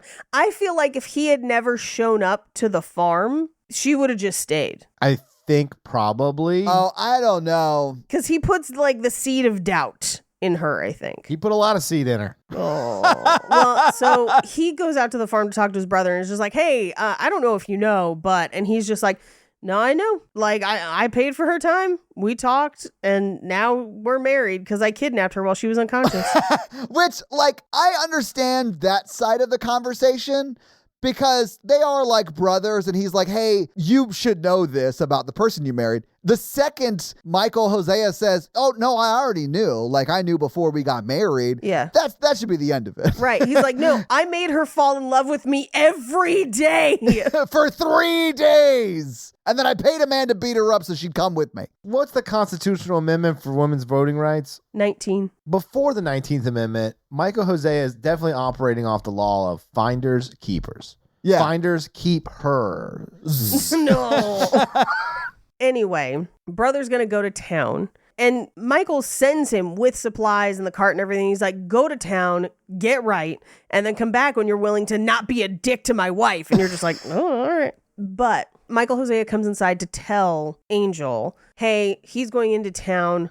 Do not listen to him. I love you. I don't care. I want to build a life and have children with you. Yeah. And this is where we get her flashback where we find out that she was forced to undergo an abortion against her will. Yes. Yep. And it is implied that they attempted to sterilize her forcibly as well. However, science at the time, maybe not exact. It's not like in The Witcher where they're turning Yennefer into a beautiful witch and they just hold her uterus up against the fire and you're just like, wow, you just snatched that right out with salad tongs, huh? Oh, all right. That's called Magic Page. Yeah, That magic. is one of the few ways this movie is different from The Witcher. But again, this movie, which we've gone a good 15 minutes without a trauma, immediately cuts to very Back to trauma. Super, Yes. super for trauma. 10 seconds, and then you're back in the scene. You're like, what? You're like, table of forceps. She's struggling on the bed. Back to the house. And you're like, what? Oh my God, what? Yeah. So, but it's implied that she cannot have children, or at least that is what she believes, She believes about that, yeah. her medical status. Right. Anyway, that's what she was told. Oh, and I fully believe they tried to do that. I think they I tried. think they failed. Yeah, I mean, Yeah. Duke is a villain of the Yes. highest order, so I would not put that past him. Like, that wouldn't be the worst thing he does in this movie. Absolutely. And so, it's fucking horrific. yeah, she runs and gets into the carriage with Paul and is like, can you please take me to town? Yeah. And he's like, you're running away from my brother. And she's like, it's not your business. You wanted me gone. I'm going to be gone. Yeah. And he's like, all right, get in the carriage. So they stop for lunch and he eats. He gives her some water and some food. And he's like, how did you guys really meet? And she's like, look, I'm telling you, he did show up and talk to me or whatever. And he's like, well, cool, because you owe me for the ride. Yeah. And they go through with it. Like, I thought she would be like, fuck it, I'll just walk back to the house or whatever. Yeah, something. But no, you know. like, I would rather walk 20 miles than blow some dude behind a tree. Yeah. Well, and we don't know exactly what happens because we don't know if she's just spitting or if she's throwing up because she's disgusted by what happened. Yeah, we don't see the sex act takes place. Yeah. But we see him like buttoning up his pants and shit. Yeah. Like, clearly something happened. Yes. And he does take her to town, but then lets her out on the outskirts of town. And he's like, I don't want wanna to be seen with you. And she's like, well, I don't pretend to be anything but what I am, but you are pretending to be a good brother. You took his money, his wagon, and then his wife. So fuck you, basically. Ugh. So she goes to the Tough Shed Village and the palace is burned to the ground. And the bartender from the palace is like, oh, I got a new place. Come on over. And she finds out that two of her friends, Mai Ling and Lucky, are dead. Yeah. So she, grieving her friends, goes to this whiskey place. I guess the Lucky movie will have to be a prequel. Yeah. She's not lucky. No, she was No. very unlucky. I think they just called her Lucky because she was Irish. Yeah. But she goes to the Murphy's bar and he's like, I've got a room upstairs. You could be back in business in 5 minutes if you say the word. We'll figure out the cut. And she says 50-50. They pay me. I pay you. That way she has control over the money. Right. It is a better deal than what she had with Duchess. Right. And it would allow her to skim off the top a little bit easier. Sure. Yeah. And she says, and he says, fine, but I get what I want whenever and it's free. Yeah. Which is, ugh. So we cut back to the farm. His brother comes back to unload supplies and he's like, you took her back. And he's like, she asked me to, and I tried to warn you. And he says, go home before I kill you with my bare hands. And at first I thought his brother was about to be like, oh yeah? Well, we fucked. But instead he just rides the horse home. Yeah. And I definitely think Faux Hardy could have won in a fist fight. Yeah. Yeah. Michael Hosea is not like a tough looking dude. Yeah. No, and faux Tom Hardy's not a chicken No. that he could just roast and pluck. No. When they're on screen together, it looks like an actor that they have edited out of a 1950s Western with an actor from a modern Western looking at each other. Absolutely. Yeah. Very accurate. So Michael Hosea rides into town, runs upstairs, checks each door, throws a guy out of the way, gets to her room and just says, do you want to stay here? And she says no. And so he fights off 3 drunk dudes because he's also somehow John Wick who knows karate. I love this scene because it's so bad. Like the fight is so bad.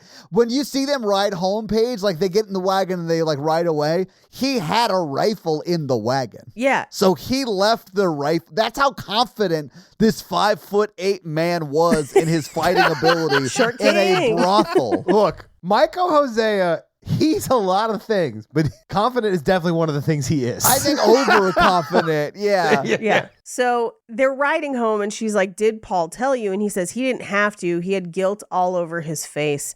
And she was just like, why didn't you just leave me there? And he says, because I love you. So they get home and we do see him in the barn crying, which Yeah. is kind of heartbreaking. Yeah. Like- it is very sad. Yeah. These eggs were yours. Well, we cut to her washing herself in the river, like washing herself almost bloody. Yeah. She is. She's like open, Yeah. like sores on her skin, like rubbed off her skin with like rocks from the Yeah. stream or whatever. Yeah. So she's scrubbing herself bloody. But listeners, this is literally a minute and a half after she had a sexual act with Michael Hosea's brother. This movie comes at you with this stuff like a freight train. Yeah. Yeah. Well, and he says, I forgive you. And they have this conversation about like how his personal demon was his father, who was a plantation owner that they disagreed with because he wanted to free all the slaves. And Yeah. it's out of nowhere. It's so wild. And then we find out that his dad was like, well, I want to show you the benefits of slave ownership. So he sends like a child to Michael Hosea's room and Michael then like leaves. Like that's too much. So, and I realize that that's a terrible act, but like, Yes. he was going to free all of the slaves in this plantation. And now he just ran away from that. So those people are never going to be free. Okay. Yeah. Okay. Yeah. But also, I'm like, well, where did your brother come from? Wait, what? That's his Oh, brother. that's right. That's right. Did he take his sister with him? Yes, he must have, right? Yeah. Because Tess is Michael's sister. Brother-in-law. Right. Yeah. So that's the stuff they should have included in the movie that they probably could have cut from the that you could have taken from the book and included in the movie and cut some of this weird stuff. You know what I'm saying? Well, his whole point to this story is you have to leave behind what you were born into to be what you were meant to be. And what he's trying to say to her is like, your trauma does not define your future. Yeah. But it's a very different story. Like they're not equal. They're completely different Right. things. She was like, I was sex trafficked when I was 9. I had to live a life in sex work because I was trafficked and kidnapped and held against my will. And he's like, my dad was very mean. And super rich. And oh man, it was rough being so privileged. Yeah. Anyway, we cut to she gets better at being a farm person.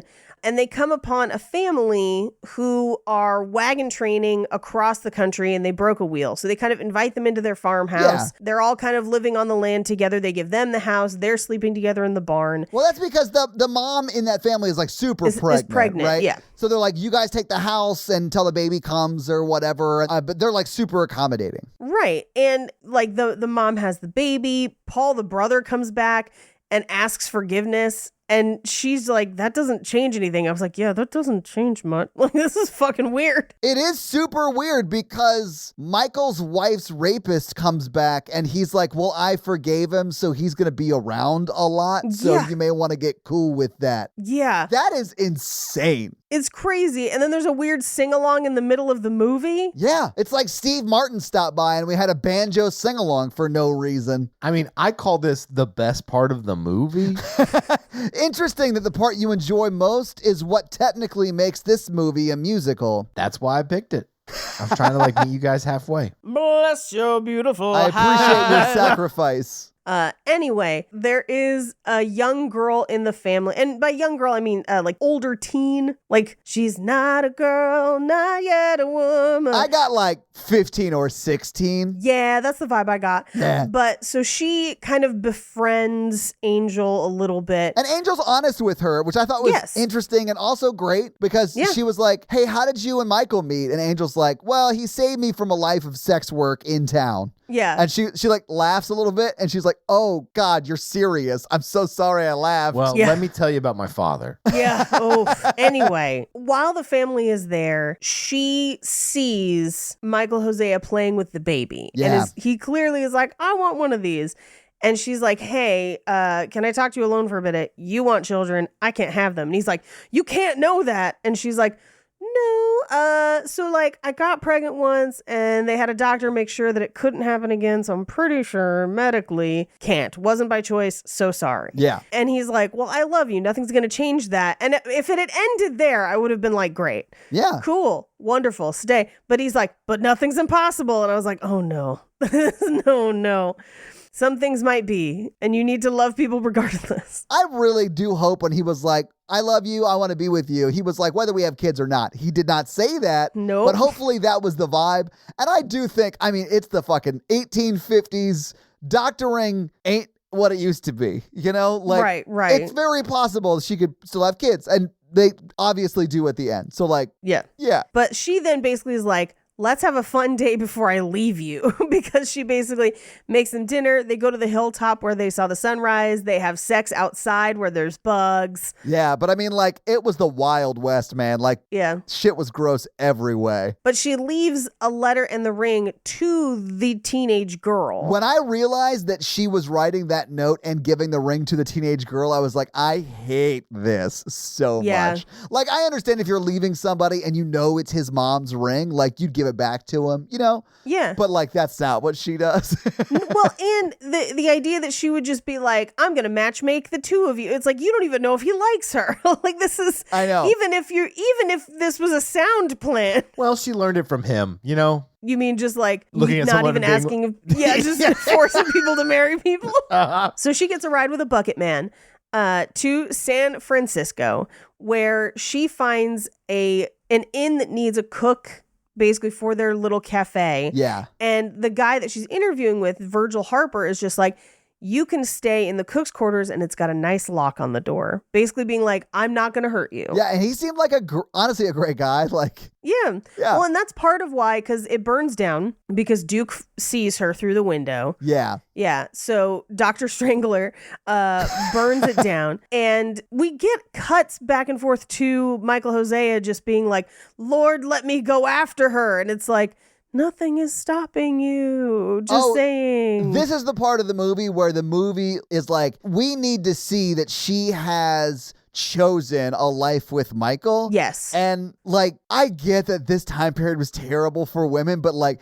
at the end of this movie, I'm like, okay, it's like logically it makes sense that she would go back because this is maybe her Right. best of really bad choices. Safest bet. Yeah. Well, I Yeah. think she was happy at that Magdalene house, or I mean, Yeah. Happy-ish, yeah. Like, she doesn't have a lot of good options is my only point. Like, no one did back then as a woman. This movie and a lot of, some of these books too, like, I feel like this movie does not fully understand women as sexual beings at all, where for women, sex is transactional at all times, where it's like something that you have to do to keep people happy, as opposed to being something you might enjoy on your own. So like, yeah, I think the movie especially is just like, I think they're just like, she'd be fine never having sex again. Yeah, but Paige, that's one of the more subtle toxic ideas this movie has. Yes.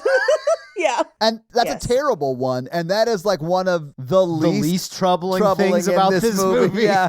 That is fair. So we cut through, they're going through the ashes, and Duke shows up and is just like, if you don't come with me now, we're going to kill that nice guy. And she's like, no. Okay. Not the nice guy whose name I sort of forgot. Virgil is his name. That's right. So they go to Duke's new brothel that has like a stage show. And he's like, I got to get you cleaned up because you're my like fanciest sex worker now. And as he's talking to her, she sees that there's a little girl in his bed, which is just like, oh, Yeah. skin It's bad. crawl. Super bad. I would not want to act in this role. Like I would turn this role down. Yeah, I don't know. Anyway, she's kind of fights with him a little bit, and he basically tells, the strangle guy, he's like, if she tries to leave again, kill her. Meanwhile, he goes next door with the girls, and she just hears them screaming. It is so troubling. Yes. Just like, ugh. And she loses her mind a little bit because it's like so triggering for her. Yes. Like this scene was like hard to watch. It was bad. Well, and this is where she prays, where she's just like, if not for me, for those girls, like they need you. Yeah. And so, and we get a flashback of her diving after the necklace. Yeah, this is the montage because this is like cut Yeah. between her about to go on stage. Right. And like then her swimming towards the amulet. What is it? The cross. That's what necklace. it It's like is. a cross necklace. Yeah. Yeah. And then like her praying and stuff. So it's like, it's the whole she gets faith again moment. Right. And she sees her mom, who's just like, tell them the truth, darling. And I was like, what is she going to do? Like her one woman show? Like what's good? And they don't even give her a thing to do on stage. They're just like, presenting Angel. And then they just leave her on stage I know, right? alone. She's the most beautiful woman in California. She actually is sort of billed At that the way. time, yeah, probably. Yeah. I thought it would have been really funny if like when she is like telling the truth, she's like, Duke has 2 girls locked up in his room that he sexually assaults. And like no one says anything. And then she keeps talking if like we saw like a big like cane come out and try and pull her off stage. See, I was waiting for her to get up there and be like, dating is so hard, I know, right? right? Ladies. Someone lights a candle in the back. She's like, they're giving me the sign. I got to wrap They're up. giving me the light. But this is where she says to the audience, he fancies little girls. He's got 2 locked away, and Yeah. he abuses them till they'll do anything to survive. He bought me when I was 8. I escaped at 17, and he's forced me to come back here. And the audience is like, we're bad people, but we're not that bad. But okay, Mikey, it is the 1800s in a brothel. I was like, are we really going to act like half the guys in the audience weren't like, yeah, that's why we're here.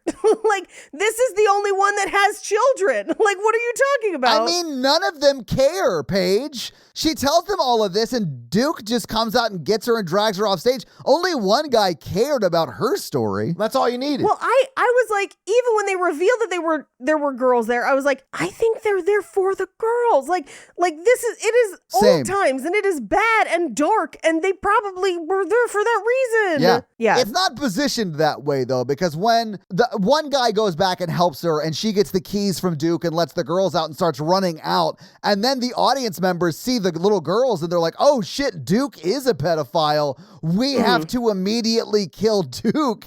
And they do. and they do. Yes. Todd, you have jumped over one of the crazier things in this film. Please tell me everything. A magical person of color who shows up, has no lines and no name. He is only there to free and further the stories of the white people, and Yeah. then he just disappears into the crowd. Yeah. And I was like, what? He's the one person that believes her and actually goes to help. Yeah, and actually goes to help. But like has no name, no care. By the way, the only 2 characters of color in the film, total film, this guy with no lines, no name, and the woman who shook her at the beginning. Yeah. That's it. That is it.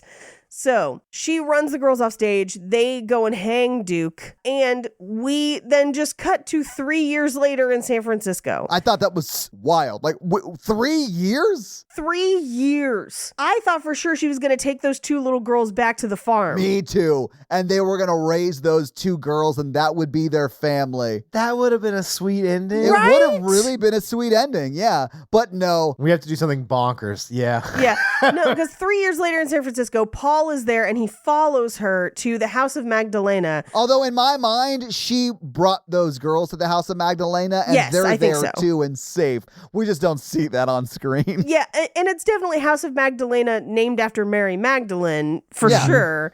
But yes, I do think those two girls are there. So Paul shows up and he's just like, hi, I followed this girl here. Her name was Angel. I saw her come in yesterday. Yeah.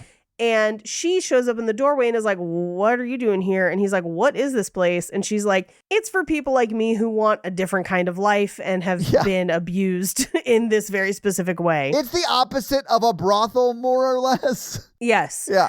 And she's like, well, do you go back to, are you around the farm? How's Michael? Yeah, you ever see my husband?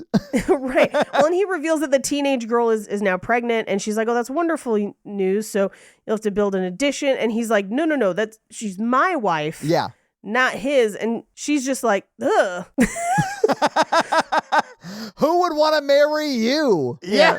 She's like, I told her to marry him. Right. And he's like, yeah. And she's like, because I couldn't have kids. That's why I fucking left. And he Yeah. was like, I was wrong about you. Will you forgive me? And she's like, I already did. That was hella years ago. But like, what the fuck happened while I was gone? And so he's like, come back with me. My carriage leaves at 4. And it's implied that she misses the carriage. But of course, we get to the farm. She's back. Yeah. And they are going to be together. Aw. But we cut to another time jump. We don't know how long it is, where she is pregnant and they have a kid. And oh, wait. Oh, She tells him her real name, which she hasn't told anybody. yeah, that's true. And that's the movie. This is honestly the first movie I've seen that honors the naming tradition, which is on your 4th wedding anniversary. You can finally tell your spouse your first name. Yeah. Anyway, Just so you know, my real name is Crap Bag. Like a bag of crap. we changed it from Shithouse. Yeah.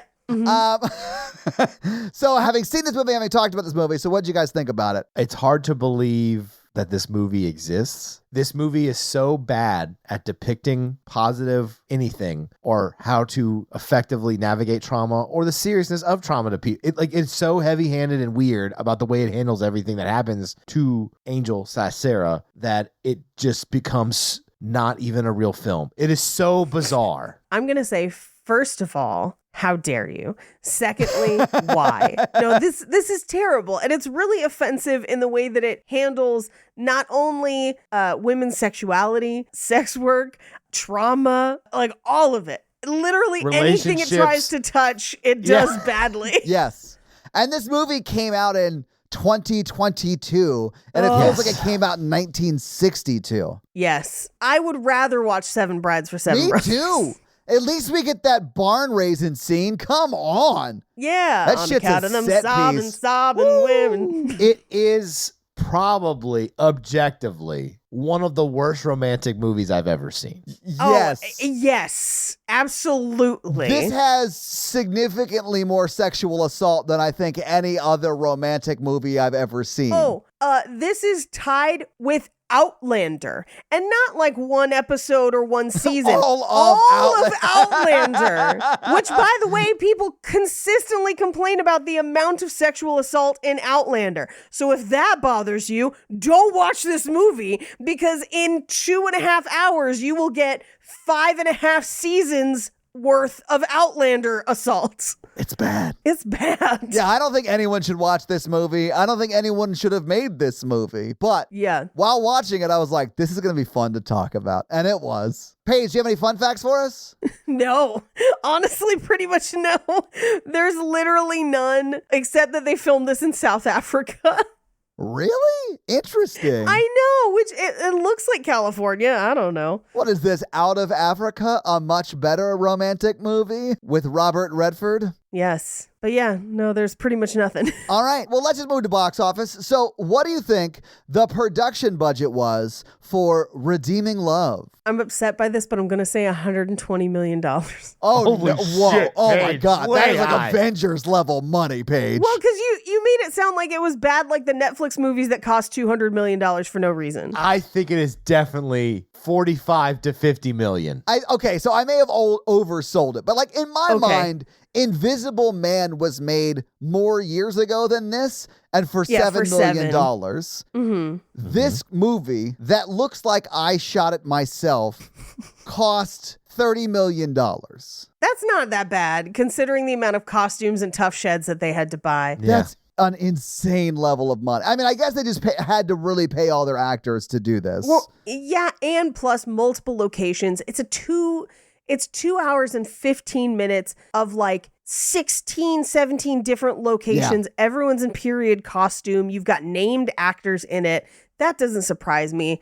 30 mil makes me think they didn't pay the actors enough, given how many of them there are. Yeah. But anyway, so this movie premiered on January 21st, 2020. It was 4th in the theaters the week it came out. It went to theaters, Sean? Sadly, yes. I just expected this to stream on the 700 Club or some shit like that. I didn't even know it was in theaters. Yeah. It was beat by the #1 movie, Spider-Man No Way Home.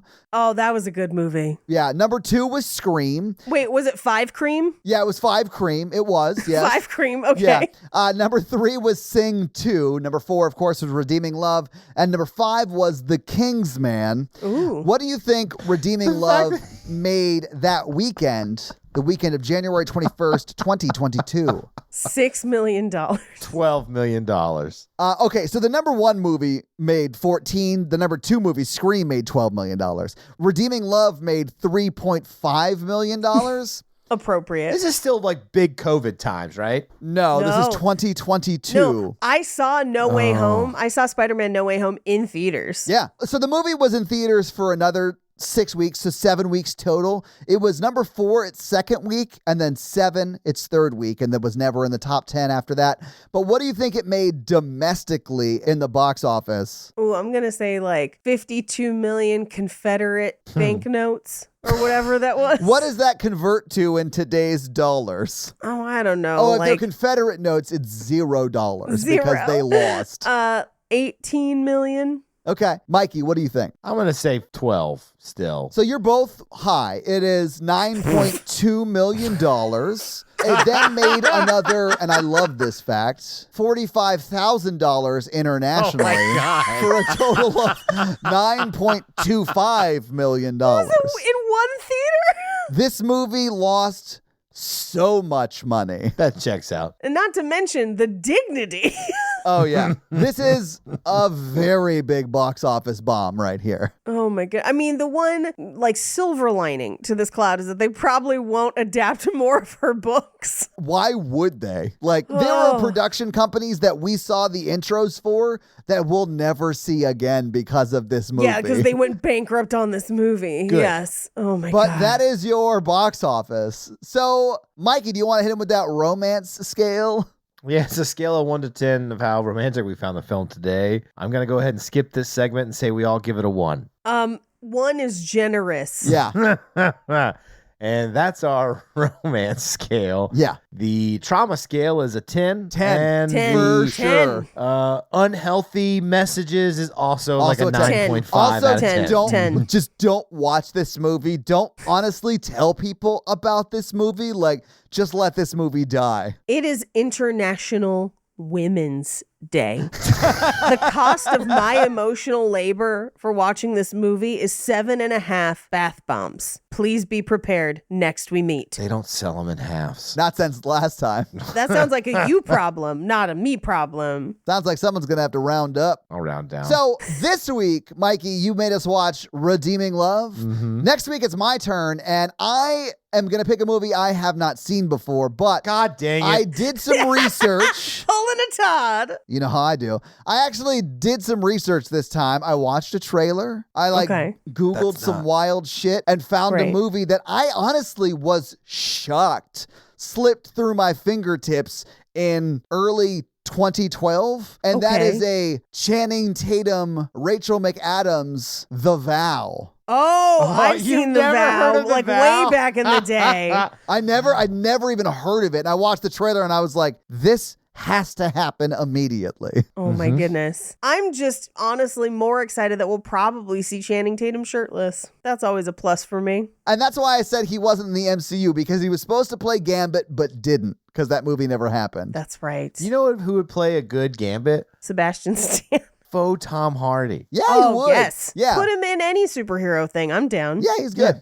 So your homework for next week is to get wine drunk and just really appreciate the fact that I let you watch a Channing Tatum movie. Yay. And then check back for that episode. Yay. So, Mikey, do you have a review for us to read? No, I'm still traumatized from the movie. Well, honestly, I don't blame you. This is the first time I'm not upset you didn't do your job. But while you do your job, let me tell them how they're going to have their review run on the podcast, and that's to leave us a 5-star text review. And we'll have Mikey read it for you. So, Mikey, whose review are you going to read this week? I'm going to read Cosmic Okami. What does Cosmic Okami have to say? Can I get you C words a review? Nice. Okay. Tell me more. I'm an Amazon driver, so I'm by myself for about 40 hours a week. Oof. Yeah. And I spend all that time binging episodes. Nice. I can't tell you guys how often I'm either giggling like a schoolgirl or scream laughing while I'm at someone's front door making a delivery. I'm sure there's a lot of silly footage of you on Ring cameras out there in the wild. So I'm sure I probably look like a crazy person to a lot of my customers, but it's worth it. Love you guys and keep up the great work. 5 stars. Well, Cosmic Okami, thank you so much for that awesome 5-star review. And if you want to Mikey read your 5-star review, leave us a 5-star review. So, yeah, guys, if you like this power throuple that we have here on this podcast, make sure to check out our other podcast, The Horror Virgin. And that is the only other podcast that Mikey and I are on. But Paige gets around, and she is on 2 other podcasts, Black Card Rehab and Cult Podcast. So guys, definitely check out those because they're amazing. If you want to follow us on social, we are at Romancing the Pod Show Yes. on Instagram, and we are at something else on Twitter who I just have never taken the time to learn it. It's just Romancing Pod Show because they have a character limit and it's show SHO like Showtime. So guys, check that out as well. And if you want to follow us all individually, Paige is at Rampage Wesley everywhere, including TikTok, except for Twitter, where she is at Paige Wesley.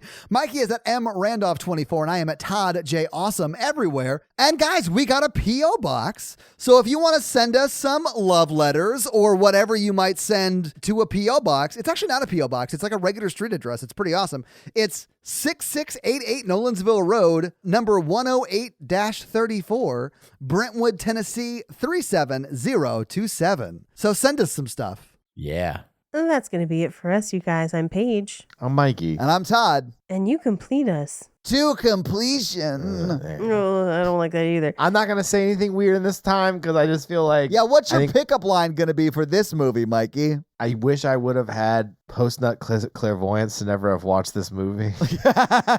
Me too, Mikey. Bye! Post-nut clairvoyance coming to ABC this fall.